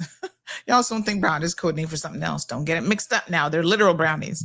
No, I mean, listen, Johan is the class clown. That's fine. You know, he likes to joke about these things, but there's certain things that I don't really joke about. And when it comes to protecting my child from inappropriate material, my child not getting an opportunity to see that in my house, and I surely would not expect it to be circulating in a government school either, or any school, private or government for that matter. So I do feel very, very strongly about this. Jean says, Jim Norris, absolutely not. And if she's been moonlighting in this adult world simultaneously while teaching, there should be repercussions for her. Obviously, if her husband is spreading revenge porn, that is out of her hands, but still, she obviously cannot return to work with children. And I mean, sometimes two rights don't make a wrong, right? So sometimes you have two wrongs and each one has to be dealt with. So she will have the consequences from knowing that she is moonlighting and has been doing this apparently for years in this type of behavior. The question about background checks is an interesting one because as small as Cayman Brack is, I am surprised that she even got this job. I'm just saying. I was thinking about this and I went back and I was looking at some messages and I actually had a message dating back all the way to 2022 where her name came up in a conversation with somebody else's wife. I mean, somebody else's husband. So she'd been cheating on multiple husbands and, multiple whatever, and sending these pictures around in order to get the men to be interested in her. My dear honey child, if you don't look good enough with clothes on, that you have to take it all off and do what you're doing in these videos in order to attract relationships. Let's set aside the website for a second. Let's say that isn't even true. Why else would you have these videos available and engaging men on Cayman Brack with these types of videos? That means that you don't look good with your clothes on, or what? Like, it is seriously ridiculous. And even the fact that she's going around cheating with people as small as Cayman Brack is, that's the kind of drama that you will bring into a school environment. You don't want to hire people who already have that reputation. It's one thing if they don't have it, they didn't start cheating till they got there as a teacher. But when they already have a reputation for this kind of behavior, why are you hiring them to be around children for? Do some proper background checks, Cayman Brackers. Seriously. Cameron says, what a mess we're in. Even some of these private schools, we can't take check with. I've heard of private school teachers that are drunks and druggies. Well, once again, if they are, and the school has evidence of that, they should be terminated. You don't want someone who's a drug or a druggie to be around your children. Ms. Marva says, I don't understand why people are still talking about husband revenge porn when CMR is live on her show telling you that parents found this ish on their child's phone. What the hell, Caymanians? Why are you so naive? I would have gone straight to her, box the hell out of her, pick her up and take her to the police station along with the phone. There's no excuse for a teacher for this behavior. Children talk and share. I understand your sentiments, Ms. Marva.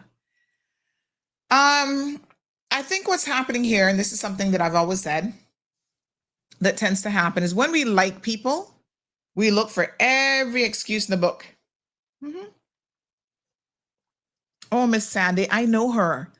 She's a good person. She's a nice person. Child, you don't know her. Let us be quite honest. We all believe we know people until you don't, right? We all want to swear for people. Well, Sandy would never do that. No, don't swear for me either. Because y'all don't know. People have a way of putting on a certain persona in public. And that may not be really who they are. I'm just saying. Speaking of things that go on in public, last week there was a picture of this lady dressed in these really batty rider shorts that said Jamaica on it. And, I saw a video after that on was it a plane? Some place where somebody was dancing and there's this lady in it with all her body parts hanging out and whatever. It shocks me when you can go out in public. And this again goes back to maybe a bit of a morality question, right? You can go out in public dressed any way you want because, we have freedom of expression. And you don't think that there are people who are going to be like, oh God, this is too much. Cover your behind, cover your parts. When I was in Miami over the weekend, I saw an African-American lady walking in the mall, similar kind of shorts, riding up her backside. And I think, right, you have the freedom to go out in public looking like that, but you can't control that people are going to look at you. And people may even take pictures of you and videos of you because they're disturbed by what their poor 20/20 vision is having to look at. You see, ultimately, we all have choices. Now, that lady apparently messaged and said, oh, she was in a hurry. Listen, I would be hard pressed to wear those clothes inside my house, much less out in public. And there was a time when you could not enter a government building in shorts, none at all, much less in batty riders. So government, security guards, well, you see, they're not Caymanian security guards, This is now where Caymanians will say, we have adapted and adopted a whole bunch of foolishness. It's not 9:30 yet, but I'm telling you, we have adapted and adopted to a whole bunch of foolishness when it never used to be that way. You would have been turned back and said, we don't care if you're running late, take your behind home and cover up. When you go to the court office, you can't wear sleeveless or the skinny straps. Your shoulders, and I'm not talking about just shoulders, all the way down here can't be showing. They can tell you, please cover up. Take a shawl, take a jacket, something, and cover up. Since when did we start allowing people like this to enter WRC? And y'all up in the comment section, oh, that's not right, CMR shouldn't post this up. Guess what? It wasn't me that took the photo. Someone sat there, took the photo, sent it through their comments, and yes, we're going to post it. If you didn't care, because that's your First Amendment right, then why you care when people calling you out? Now, to be fair, no one would know who that is. I mean, I don't know how y'all tell each other's bonkers from the necks. But what I'm saying is, obviously, she knew, and some of her friends must have known that it was her. But y'all need to stop it. Really and truly. I walk out just to walk the dog at night. Nobody not gonna see me. And there's certain things that I not gonna put on. You know what Aunt Lauda used to say? She gonna do a whole episode on this one. You know what she used to say to me? You go out there and you fall down in the street, something happened to you, you gotta be taken to the hospital. And they see these drawers that you got on, all torn up and not clean and whatever. She said, listen, carry yourself presentable, what people can see and what they can't see. Y'all need to learn a couple things from Aunt Lauda, yeah. Good morning, caller. Morning, Sandra. Doing? Not too bad, my dear. How are you? Okay. Mm-hmm. It's just one thing I don't understand about this thing. Sure.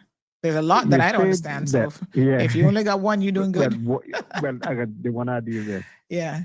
If you say that some parent found the video or picture, whatever, on their grandchild phone, on their child phone, mm-hmm. and they took it then and sent it to news media or something. Mm-hmm. They sent the message, saying that they were concerned. Yeah. But what I'm saying is, if I find something on my grandchildren's phone with a teacher or whoever, I go in straight to the police with that. I'm not sending it to no news media. I go in straight to the police, and if the police going to do investigation, even if they think it's revenge porn, then they would take the person's phone, whatever. So I don't think it was handled the right way. I think it should have went to the police and not news media. Mm-hmm. Yeah, I mean, I agree with that. I'm just telling you factually what happened. Yeah. And if I find something, I'm not gonna say keep my name quiet. I'm gonna make the world know that it was me that found it. Mm-hmm. That's what I don't understand about it. Yeah. So we don't know what I get you. Yeah, I get you. And to that point, what I can tell you is I know for a fact the emails and stuff are there, that there have been parents who've been complaining about Jinky since at least February to school principals, administrators, not necessarily in relation to these photos, but about other stuff, and they did nothing about it. Stay tuned. Yeah, that's not good. Yeah, stay tuned. Thank you, honey. Okay, I appreciate it. So yes, let me say that again. I spoke to multiple people to put this story together, and I spoke to a parent last night for over 22 minutes. And she was talking about some of the issues that she's had with Miss Jinky in the classroom. And she actually went to the school principal, emailed them. She read the email to me last night, gave me the exact date, had a meeting, right? With the assistant principal. I forget what his name is now. She gave me all the names and all that kind of stuff, and they did nothing about it. So sometimes, to the caller's point, people don't go through traditional means of reporting it. Yes, it would make sense to take that immediately to the police, but you're working under the assumption that people even trust the police. People don't trust the police. I'm telling you myself. I have had people bring stuff to me to solve crimes in this country, and they would never take it to the RCIPS. I'll give you one example. There was a guy who was arrested for posting child pornography on social media.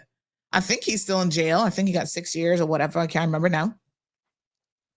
That came to the police's attention because someone brought it to my attention, and I did the right thing and took it to the police. In this case, it was a baby. I mean, a baby, less than maybe 6 months, being raped. And I said, oh my God. But somebody else, a businessman in this community, saw that, was disturbed by it, but he was not going to go to the police.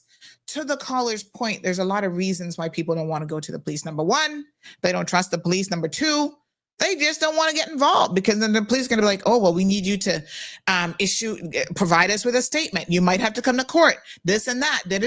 People don't want to do that. Now, I would encourage people to do it.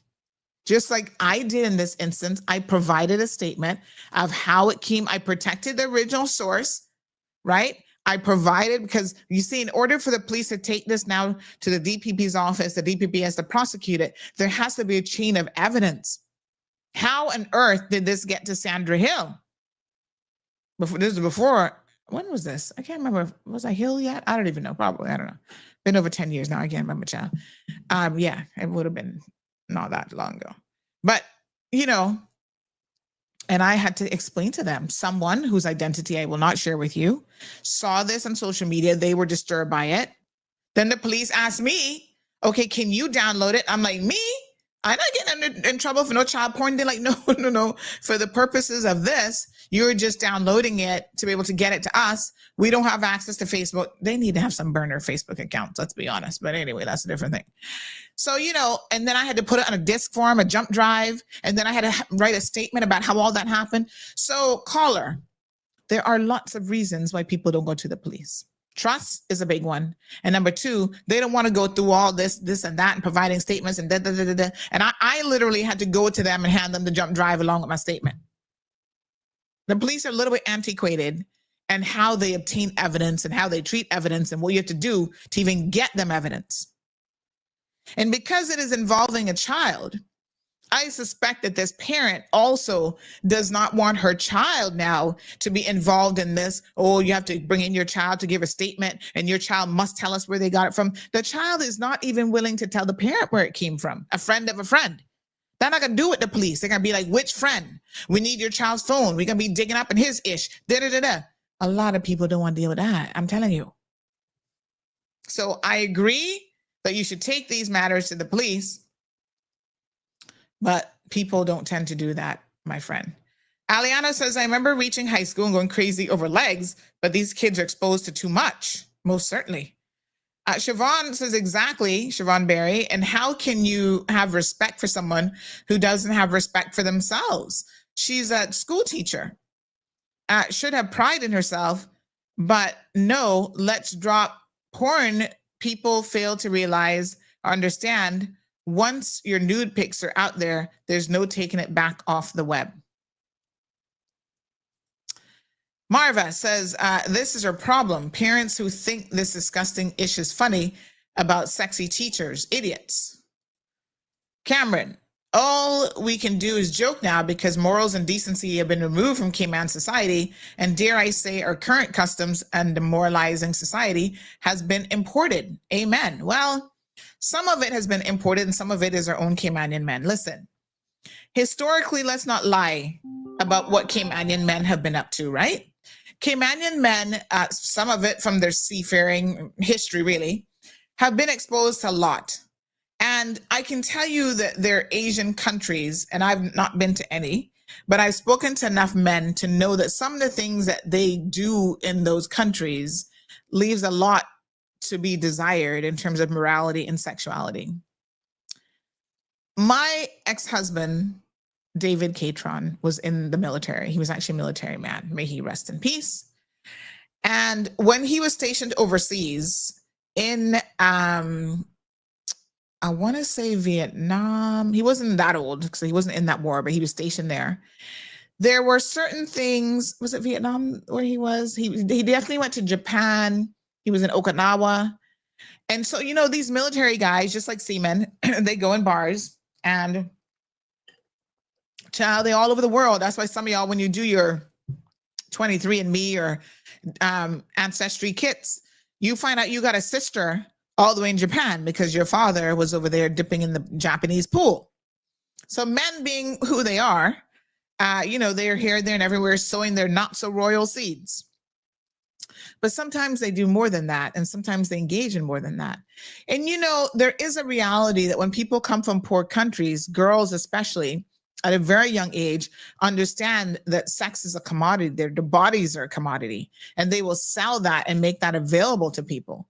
So our own Caymanian men have exploited that for a very, very long time. That is not new. There's a reason why they like these Asian girls. There's a reason why they like Spanish girls from Honduras and this sort of thing.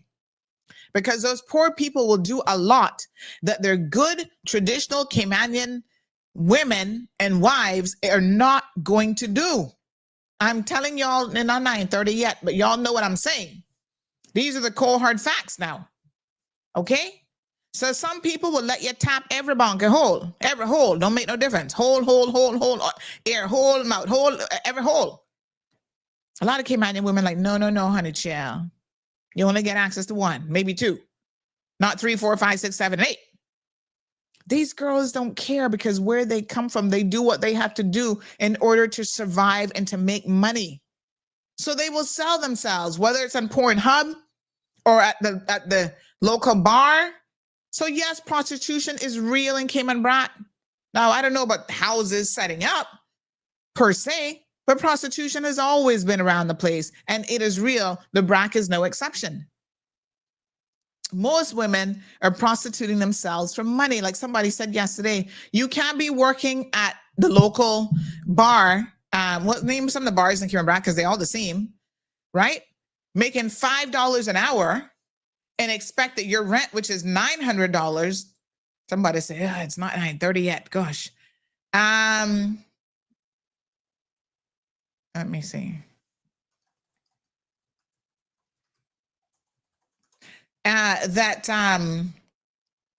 You know, you're not going to, you're gonna be able to pay your rent. They said, Sandy, you can't afford that. So I understand that this comes down to pure economics. Okay? Money. That's what it is.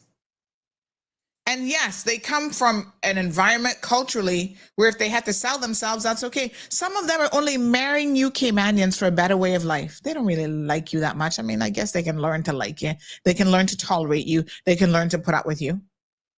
But if you weren't offering them a better way of life, you think they would find you and your nappy head attractive? I don't give two cahoots if you from Cayman Brack and you think you half white. It don't make no difference. They would probably rather stick to their own culturally, food, everything else. Y'all like them because a lot of them are subservient. They're yes women until you find out they're moonlighting on a porn site. Until you find out, your little money not gonna be enough for them. They're gonna have to have 2-3 men on the side to have the kind of lifestyle that they want. To walk around with designer handbags and jewelry and to buy clothes and this and that. I'm just saying, this is as old as whatever. And Caymanian men and women are not exempt from this sort of thing. Our Caymanian men, first it was the Jamaicans. They used to go to Jamaica and they used to get the nice looking Jamaican girls, right? They would use them, abuse them, over-sexualize, whatever. Then they started to fade out. Then it was the Spanish countries, Honduras. If you can get them in Nicaragua, y'all go there. Cuba. You know how many Caymanian men go to Cuba? And I've seen and heard it with my own 2 years. I used to be a member of the gun club, and I was the only female there. And they would forget sometimes that I was there, because when they started talking dirty, boy, my poor little ears were like, I was like, Sandy, pay attention, because this is what men actually think of us. And this is how they treat us, right? We're just a commodity. And you know what happens when they go to a little small place like Cayman Brack? The first thing y'all want to do is to see who can get with her first. I told y'all this even about Cayman Airways and their scandalousness with the pilots. Every new decent looking stewardess, they want to see which pilot can get with her first. It's like a game to these men. And as women, we have got to start to value ourselves more than we do and not let these men use us the way in which they do. For a couple dollars.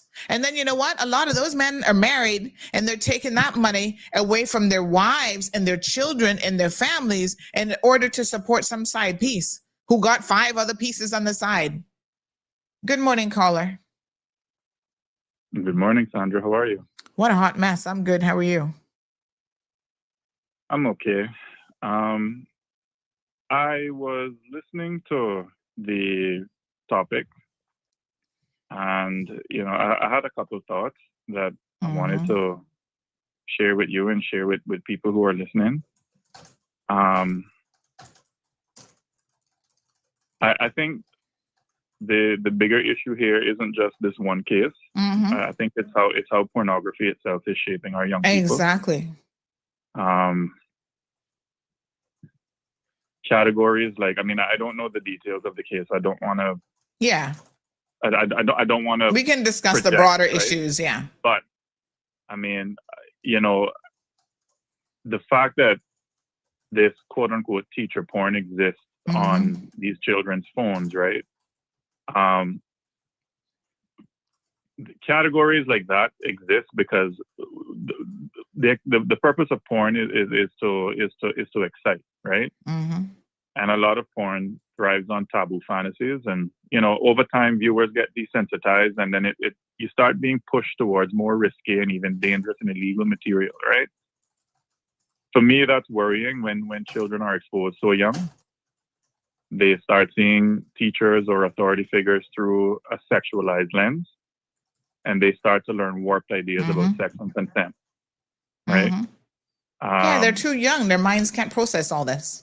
Exactly. And I think that's why parents really need to monitor devices, keep their accounts private. And I think there needs to be more open talk about these dangers, because if we don't, porn just ends up being our children's teacher when it comes to things about sex. The other point that I wanted to talk about is, and I'm speaking now to parents out there, those who have children, if you're going to let your child have social media, which I am against, but if you're going even to these phones, I'm against. I gotta tell you the truth. Exactly. it is incumbent upon you as a parent to monitor their devices. If you allow them to have social media, have talks with them about keeping their accounts private, and always discourage posting face pictures online. I'm gonna give you something that happened in the States, and then I'll leave you there. Back when I was going to school, the term we used was sexting, right? This was just before, this was like BlackBerry days and that kind of thing. People would take nudes of themselves, photos of themselves, and then they would send it to their boyfriend or their girlfriend. But then, somehow it gets out there, and then they were talking to us about the dangers of sexting. Now, in the world of artificial intelligence, right, it's frighteningly easy for someone to take an innocent selfie and superimpose it onto a porn star. There was a case in the States. There was this, I don't know if you're familiar with a platform called Twitch. It's like a little platform for gamers and stuff. Yeah, I'm aware of Twitch, yes. All right. So there was this one Twitch gamer there.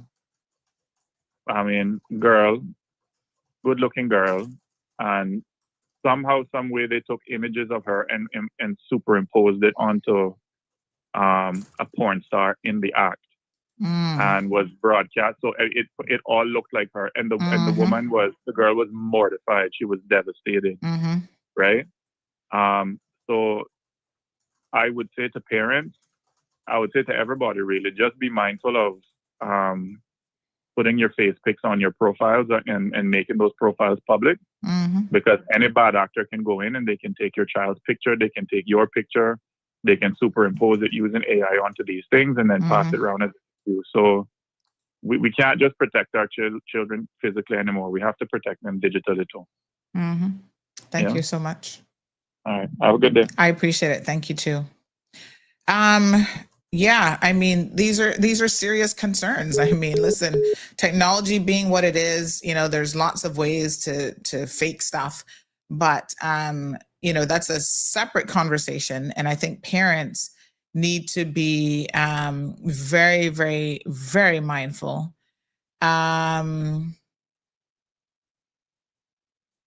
Yes. Okay. Parents need to be very, very mindful that, your children are being exposed to a lot, and you've got to control what your children are being exposed to. It is harmful. Very, very harmful. Marjorie says, Sandy, we don't need to feel sorry about people like that. She just needs to be gone. We need to protect her children. The real Michelle, Teresa, says, teachers lead and guide young minds. Promiscuity should play no part if integrity is a quality which is taught first when led by example. Good morning, caller. Good morning, Sandy. Morning. Just quickly, two things. Yes, ma'am. Usually the police issue, it's a civil matter and all of that. And I'm saying, in general, if you go to a principal and nothing is done, there is always a higher place. The ministry needs to be notified of what is taking place before it comes under the Ministry of Education. Straight shooting. That's how I feel. But if we don't start weeding out things, the weeds will take over. And then in regards to the exposure of oneself, the self-value is so lacking now. If you don't value yourself, something is lacking.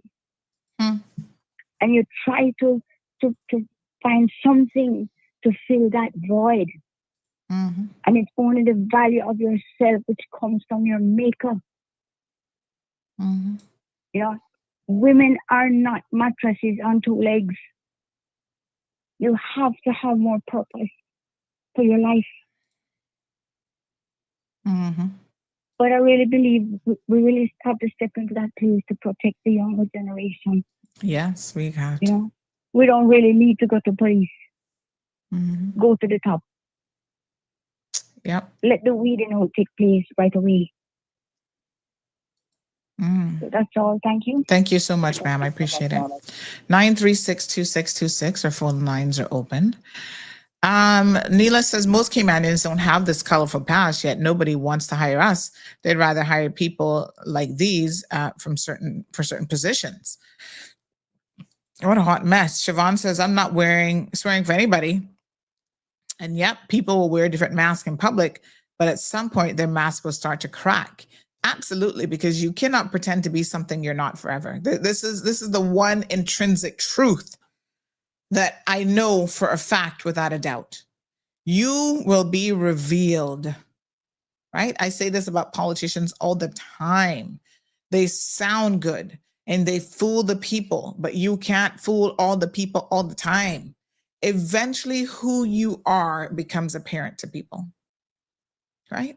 So lots of people going around now, they're going to fix immigration, they're going to do this, they're going to do that, loud mouthing all over the place, blah, blah, blah, blah, blah. And y'all sitting there cheering them, yay, this is what we want here. But you know what I'm doing? I'm sitting back watching, saying, the proof for me is in the pudding. That's why I give them a chance. I sit back and I give them a chance. Because eventually, whether you can deliver or not is going to be revealed. You can talk and go on thank God at 9:30, every single talk show this side of the Mississippi.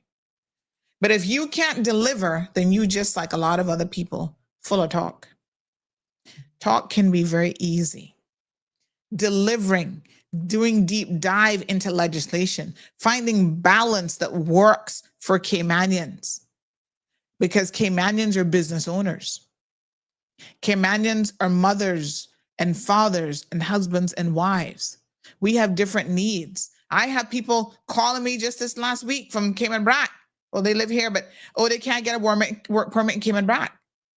And they need the staff. No Caymanians don't want that particular job. So you've got to find the balance. You can't take a hard line on everything. And whether or not you're actually able to find that workable balance, time will tell. And whoever you are becomes more and more apparent as we continue to go along. So sometimes all you got to do is sit back and watch. There's another thing Aunt Lauda used to tell me. Just sit back and watch. Give everybody enough space, enough rope, whatever, and they will show you who they are. Marjorie says some of the dress codes in public here is just absolutely disgusting and is so far removed from the way Caymanians carry themselves. I do agree there's a serious drop in moral standards. I agree with you, Sandy. The dress code is ridiculous. Boy, like I said, you wear them kind of batty riders up in your house. Even then, I don't wear them because I got a young, impressionable daughter who she's looking at everything you do around here. And I tell her, listen, if it's just family, you can wear shorts.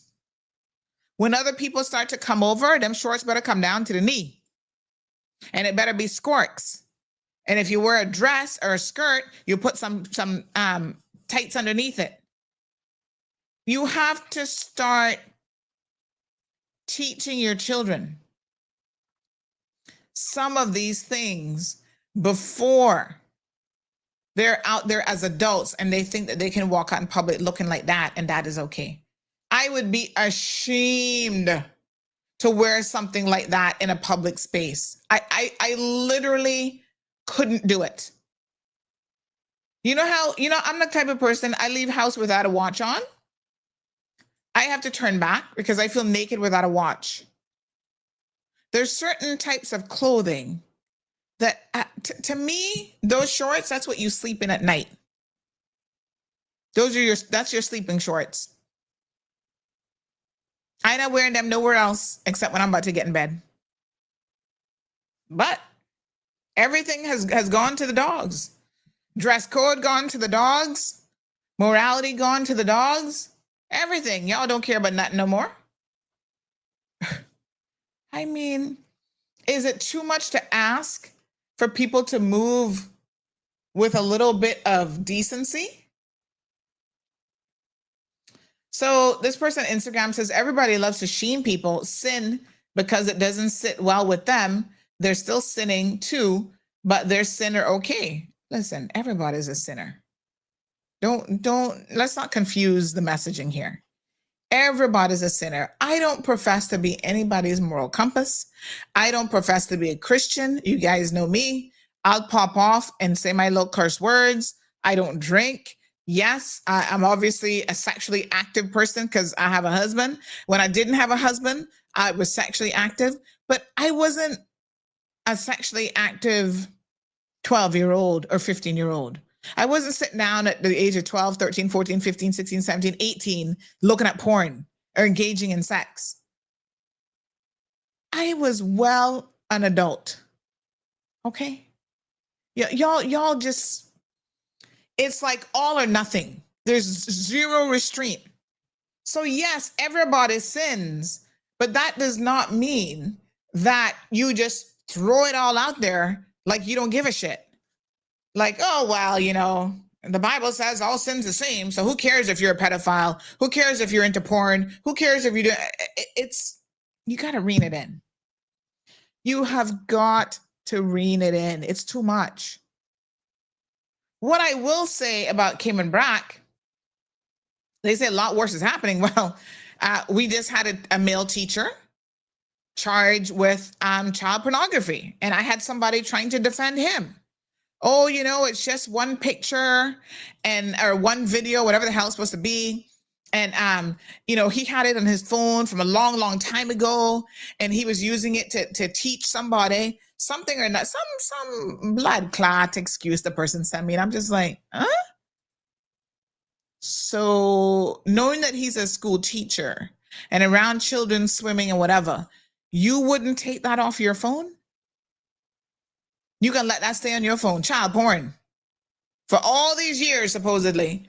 And all of a sudden, somebody saw it recently and went to the police and tell them you got child porn on your phone. Well, wait until the case comes to court.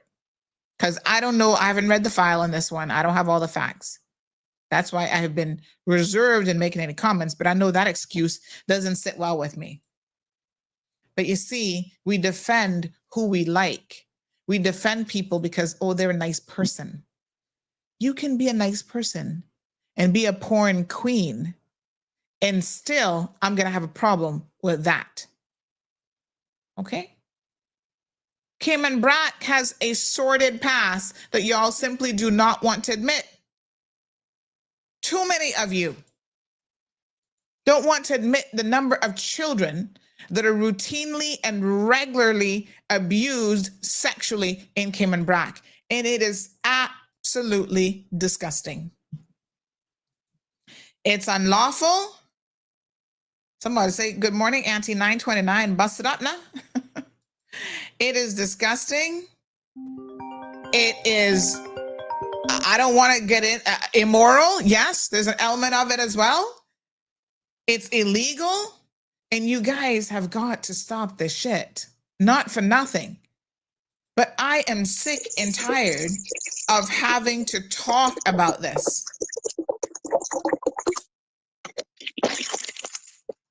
Right? This is we got to get a hold of this stuff. And so I have a problem with the fact that there's too many people willing to turn a blind eye to things that they see happening, especially when it comes to our children. Can we not try to protect them and their innocence for as long as we possibly can? Good morning, caller. Morning, Sandra. Morning, hit dear. Hit 'em up, style. Blue Contrail, hit 'em up. Oh, hit 'em up, God. Sandra. Listen, Blackers have finally come to the reality that the Brack is not this gospel island that they all think it is. It's been a whorehouse for multiple years up here.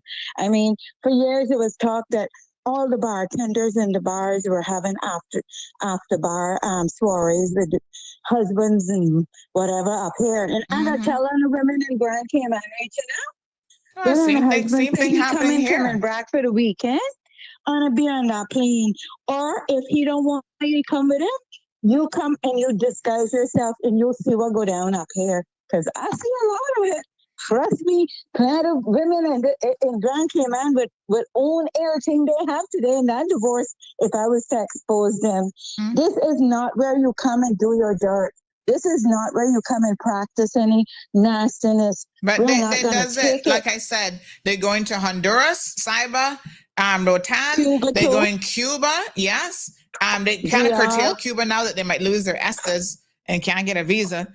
They go to Dominican Republic. They go to anywhere that has poor, young, impressionable girls. The Philippines, they're going all the way there too now, giving them poor people money in order to be able to sexually take advantage of them. So we cannot give our men right because they create the environment where women feel it necessary to sell their bodies for money as well. Exactly. So it is a business. It is a trade. And I don't know why these men be marrying them thinking that they're going to be loyal to them. I say they're a bunch of damn fools. Live happy, talking about that Filipino, the Caymanian man from West, we got scammed. Yeah, we covered that too. We covered that Caymanian taxi driver, but he loved him Filipino woman. He loved them, and he know that they only using him for his money. I mean, not for nothing, but you're not here. At your age, what else you think you got? What else you think you got to offer a 20-something-year-old woman when you're up in your 60s and 70s? Remember the one with Toto or TT or whatever the freak his name is, who's sleeping with his best friend, Honduran woman? You see, these men act like they don't have no sense. Because like I asked him, I said, okay, you up in your 70s now, you're going to talk about you're going to have to keep working, or 60s or whatever it was. She's 20 years younger. You're going to have to keep working up until the point you die. You know why? This is your fourth marriage now. That should tell you something. And also, what you doing up in your 60s and 70s with a 40-year-old Spanish woman? You can't take care of her. Not all the Viagra in the world can make you stiff enough to be able to handle her. So let's call a spade. Okay? Exactly. So you know she using you for your money. That way you paying for that house in Honduras. That's why when she want to come Cayman and dress up and whatever, she come here and she don't work a lick. She don't work. But it's not just you that got to take care of her. She can have as many women, and might be women too, I don't know, but as many men as possible taking care of her. Right here too. That's why women earn your own money. You don't need no man. Go out there and get education. Put something in your head. So no man can step to you with no money and entice you. You are your own woman. Be your own businesswoman. Be your own professional. Exactly. It's just ridiculous that these men feel that they have to succumb to these women. They don't have to. They're just weak. We have some. That's why I don't want no more Caribbean man. I told you I want no more because they're full of trauma and they're still hanging on to their mama frog tail, even if she's in the grave. And that's what's wrong with them today. They won't heal for trauma. So you looking for European man these days? Yeah, looking for me a man and looking me a Scotsman and go look at the boat. Go visit Paul. Look at the boat, and you're bound to find one over there.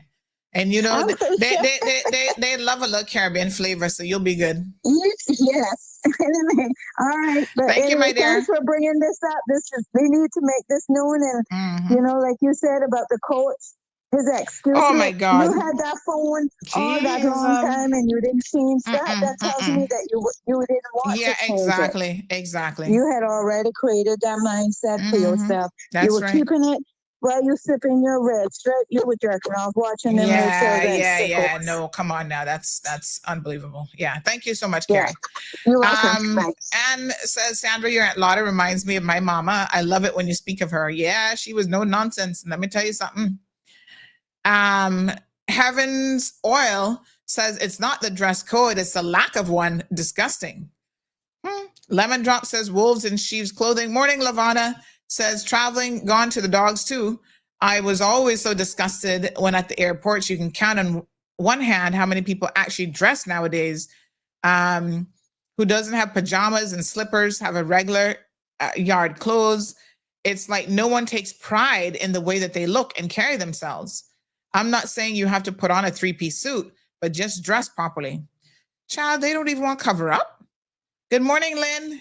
Says, so true, ma'am. They show their asses more than their face.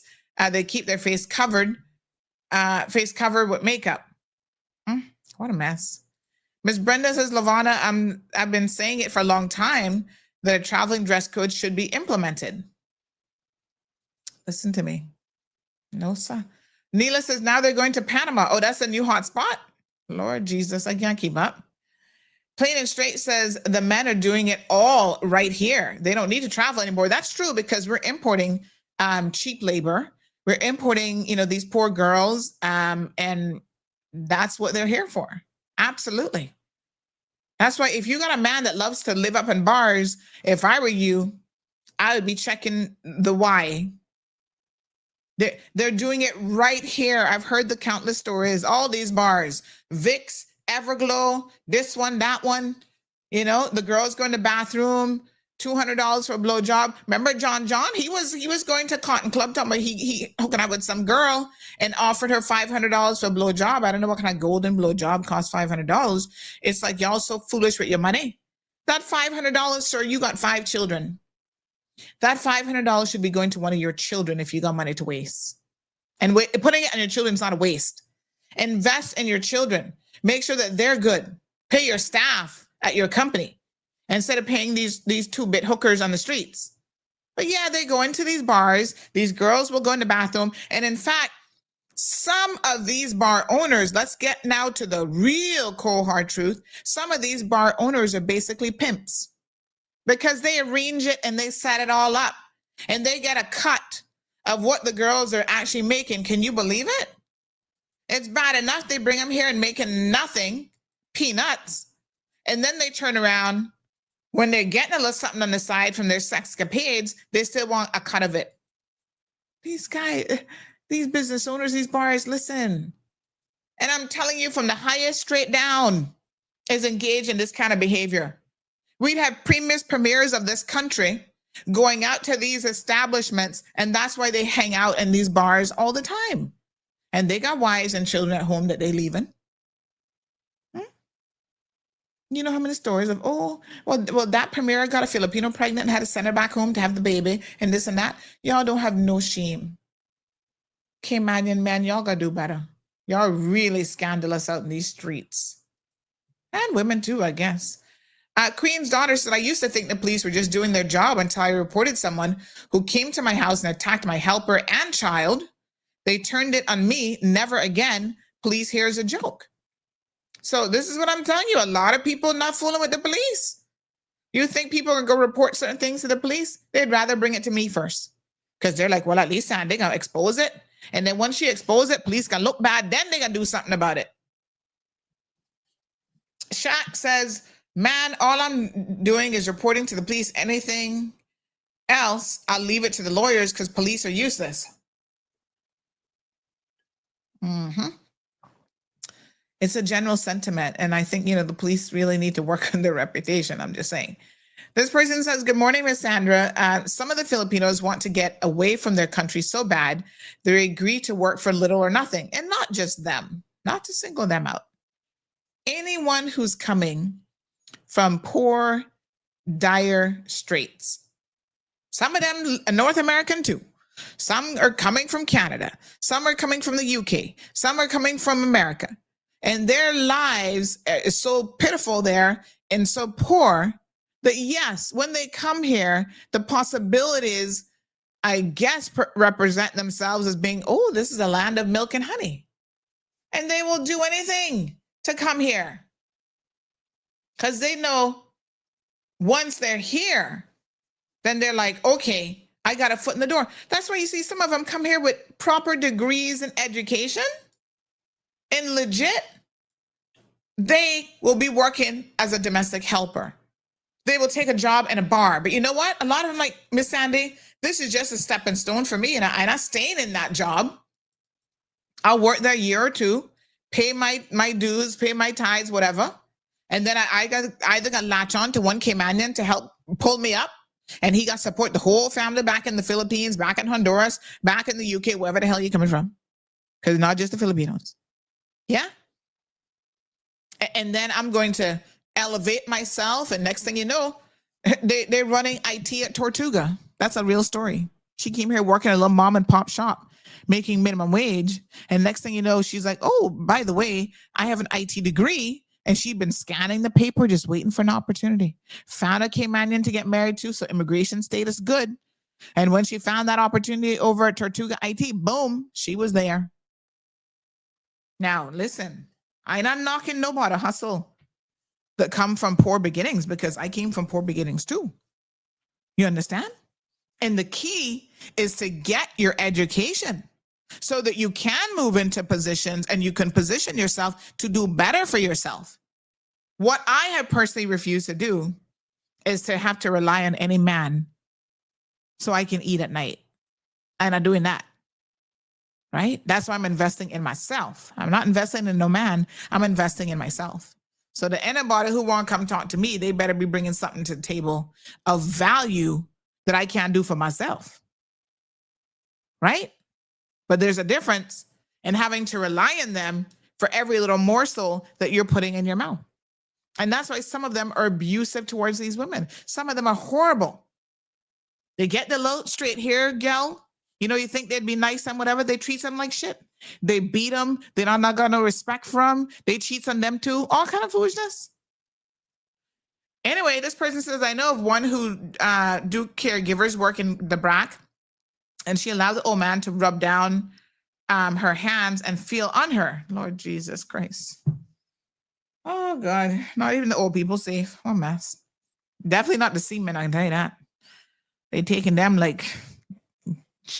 They listen, that's popular. That's so popular now. You know, right now it's trending in the States. I don't know if you've been to the States last year, but what's trending is this Dubai chocolate. Everywhere you go, Dubai chocolate, Dubai strawberries with chocolate. You know, the baklava. They have all the little like kiosk in the mall and stuff like that. It's like really big in the States right now. That's the equivalent of what's going on in Cape Town with these seamen. They're the hottest commodity. You would think that they can really perform the way that these girls be snatching them up. But child, that's because they snatch them up for their money. And why not? Their philosophy is, well, he's a seaman. There's only so much that Viagra can do. He's not going to be bothering me every single day. So even if he got feel it up, you know, once a week, once a month, that's not too bad, because then I'm going to get access to his pension for the rest of my life. He's going to give me his inheritance. He cut out the children that he had with the first Caymanian wife. Yeah. And all of a sudden I'm going to get what he has worked 50, 60 years for. That's how they're looking at it. So they're coming in on the tail end, and he can probably be less harm to them than a young one who might be beating them up and mishandling them and all kind of thing. You know, like I said, every once in a while he might want a little feel or whatever, but they gives him that, make him happy. And just wait until he drop down dead and they can take every damn thing. The message continues. Then you have Filipino with Cayman status who are bringing in these people on work permits and not able to pay them enough to pay their bills, so they do prostitution. So true, Sandy. I heard there's mother sleeping with her son on the BRAC. Oh my God, what the frig? Rad Tortuga 345 says the girls be selling themselves and pimping each other on all three islands. This is facts, and Cayman ladies do selling themselves too. It is so sad. It is so sad. It's unfortunate. And it, you know, it's all true. Jim says it's really quite concerning as well as sad that the police have such a poor reputation. Neela says not only the Filipinos, the Spaniards are the same or worse. The Jamaicans are just the same or even worse. All these expat women on island are engaging in prostitution. Well, I can't say all. I can say some, one too many, in fact, but I can't say all, you know, but it's a product of, it's not about where you're from. It is about economics. When you come from a poor place, Cayman promises a lot of opportunities. And so the men here, you know, if you look half decent or whatever, they will be willing to spend money on you. Like I said, sometimes they're taking it from their own families, from their own children. And, you know, the girls understand how it works. And so oftentimes there's a fight at the bars, who can get her first. Apparently whoever gets her first, it's like bragging rights. Well, I had her first, you know, when she first came here. Well, you lucky because that puss so stressed out. Every man in Cayman probably done had that by the time you touched it and you told me you had it first. Listen, some of these girls, in the second they're 12 years old in their country, they're out there selling the only commodity they feel like they have. Try and protect your children. Try and protect your children. Right? Just because you're poor doesn't mean that you have to sell your body. Now, that's easy for me to say because although I have been I've been homeless, but I have, had to hustle and whatever. And I've never had to sell my body because I always feel like there's another way. I've cleaned people's homes. That's right. Domestic work. So I could have a place to stay, but nobody wasn't touching my body because Aunt Lottie taught me, oh no, honey child. That's the one thing. Once you give that away, you ain't getting that back. So you don't make nobody be touching that. Oh, no, no, no, no, no. She was very, very protective of, child, your virginity was like a big deal for sure. And so that was not up for sale. And some of y'all could do with those kind of lessons. Hey, Anne Marie, I haven't forgotten your request the other day. I need to go look it up, child. She says, Sandy Chow, Dubai chocolate is nice. I wish I could taste the real thing in Dubai one day, girl. I'm going to go one day. That's on my bucket list. I actually bought some when I was in Miami the other day, but I'm not having any. I didn't get my cookies from Costco. I'm so upset. But I'm not having any because I need to go do some blood work and I'm trying to lose a few pounds. So I've been trying to be good. I bought it to give away to people. So if you want some Dubai chocolate, hit me up. I got a couple bags. Cayman Brat, the best island, says plenty caregivers marry or ex-seamen and get their seaman money from government. It's a racket. It's so sad. It's so sad. Oh my God. Oh, Lord. And Neela says, it's not all of them, but majority rules. I wouldn't even say it's the majority, but it's enough to where we got to curtail it. Miss Gina says, we in a hell of a mess here in Cayman, my dear. I know 2 jokes about that. Gabby says some of them come here not realizing how high the cost of living is and how hard it is to pay bills. Yes. So I even know of one IT company that they got a lot of government contracts. They actually lied to their staff because one lady, they're now in Canada. Actually, I just saw that they moved to Dubai last week. They were in Canada for a number of years and look like they've gone to Dubai now. Indian couple, really nice, had a baby over the last couple of years. But she came here and was working for a guy managing his office, like doing tours and whatever, tourism sector he was in, right? Bookings and whatever, doing his little website. She was like the jack of all trades and did a really good job to help him grow his business. But her husband, who was supposed to be the big time breadwinner, came here to work for an IT company, Indian people, that does a lot of work for government, and they promised him a certain salary and told him, the cost of living is this and this and this. And when they come here, they were shocked to find out that they had been lied to. They were like, Miss Sandy, we had no clue that the cost of living was actually way more than this. They told us we could find a 2-bedroom apartment for this. I was like, not even in Dog City, you can find a 2-bedroom for that anymore. But you see, I don't know. They're not doing their work. I mean, I don't know their homework. They just taking employers' word at it. And the employer's only concern is to get them here and to work them like slaves, you see. And there's a lot of human trafficking, folks, that is happening here in terms of work permits and that sort of thing. What a mess.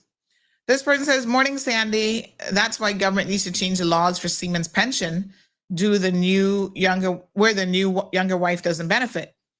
Your Aunt Lottie would be so proud of you that her words of advice actually rubbed off on you. Well done. Aw.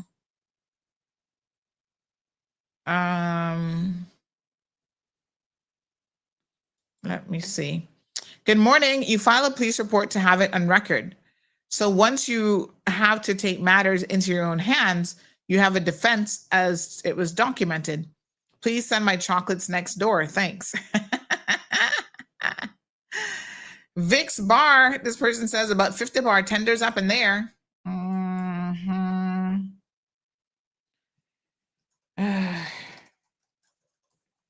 What a hot mess.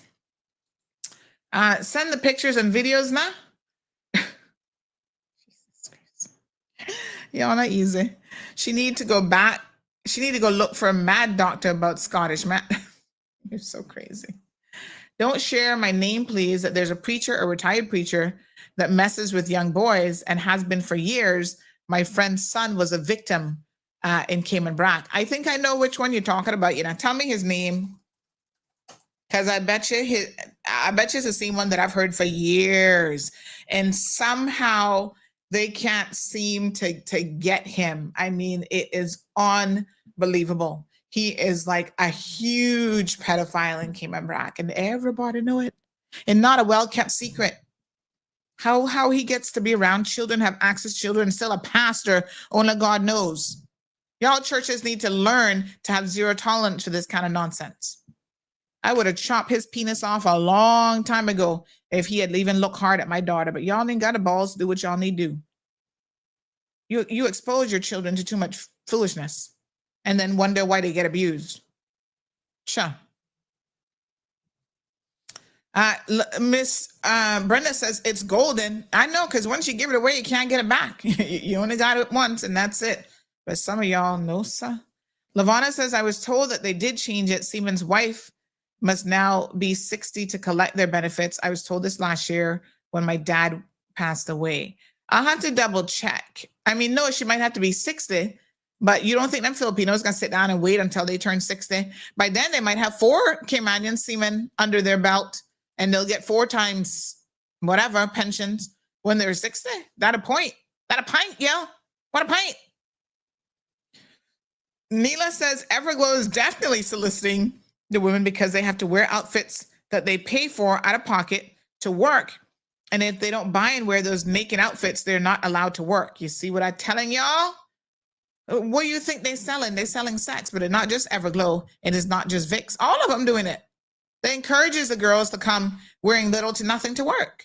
Why y'all think Alden used to hang out up North Side Bar all the time? First, it was Chelsea's and West Bay Road until troublemaker Carrie Horick went up and they catch him on video following one Spanish girl up in the bathroom. And then he must have said, shit, I can't fool with y'all no more. I going all the way on the other side of the island. So then he started hanging out there in Breakers. And that his good friend. So his good friend gonna make sure nobody up in there recording him. Lynn says they don't want to get him. He messed with my child. I will deal with him myself. Right?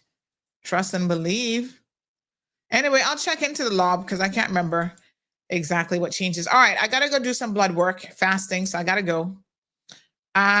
You guys,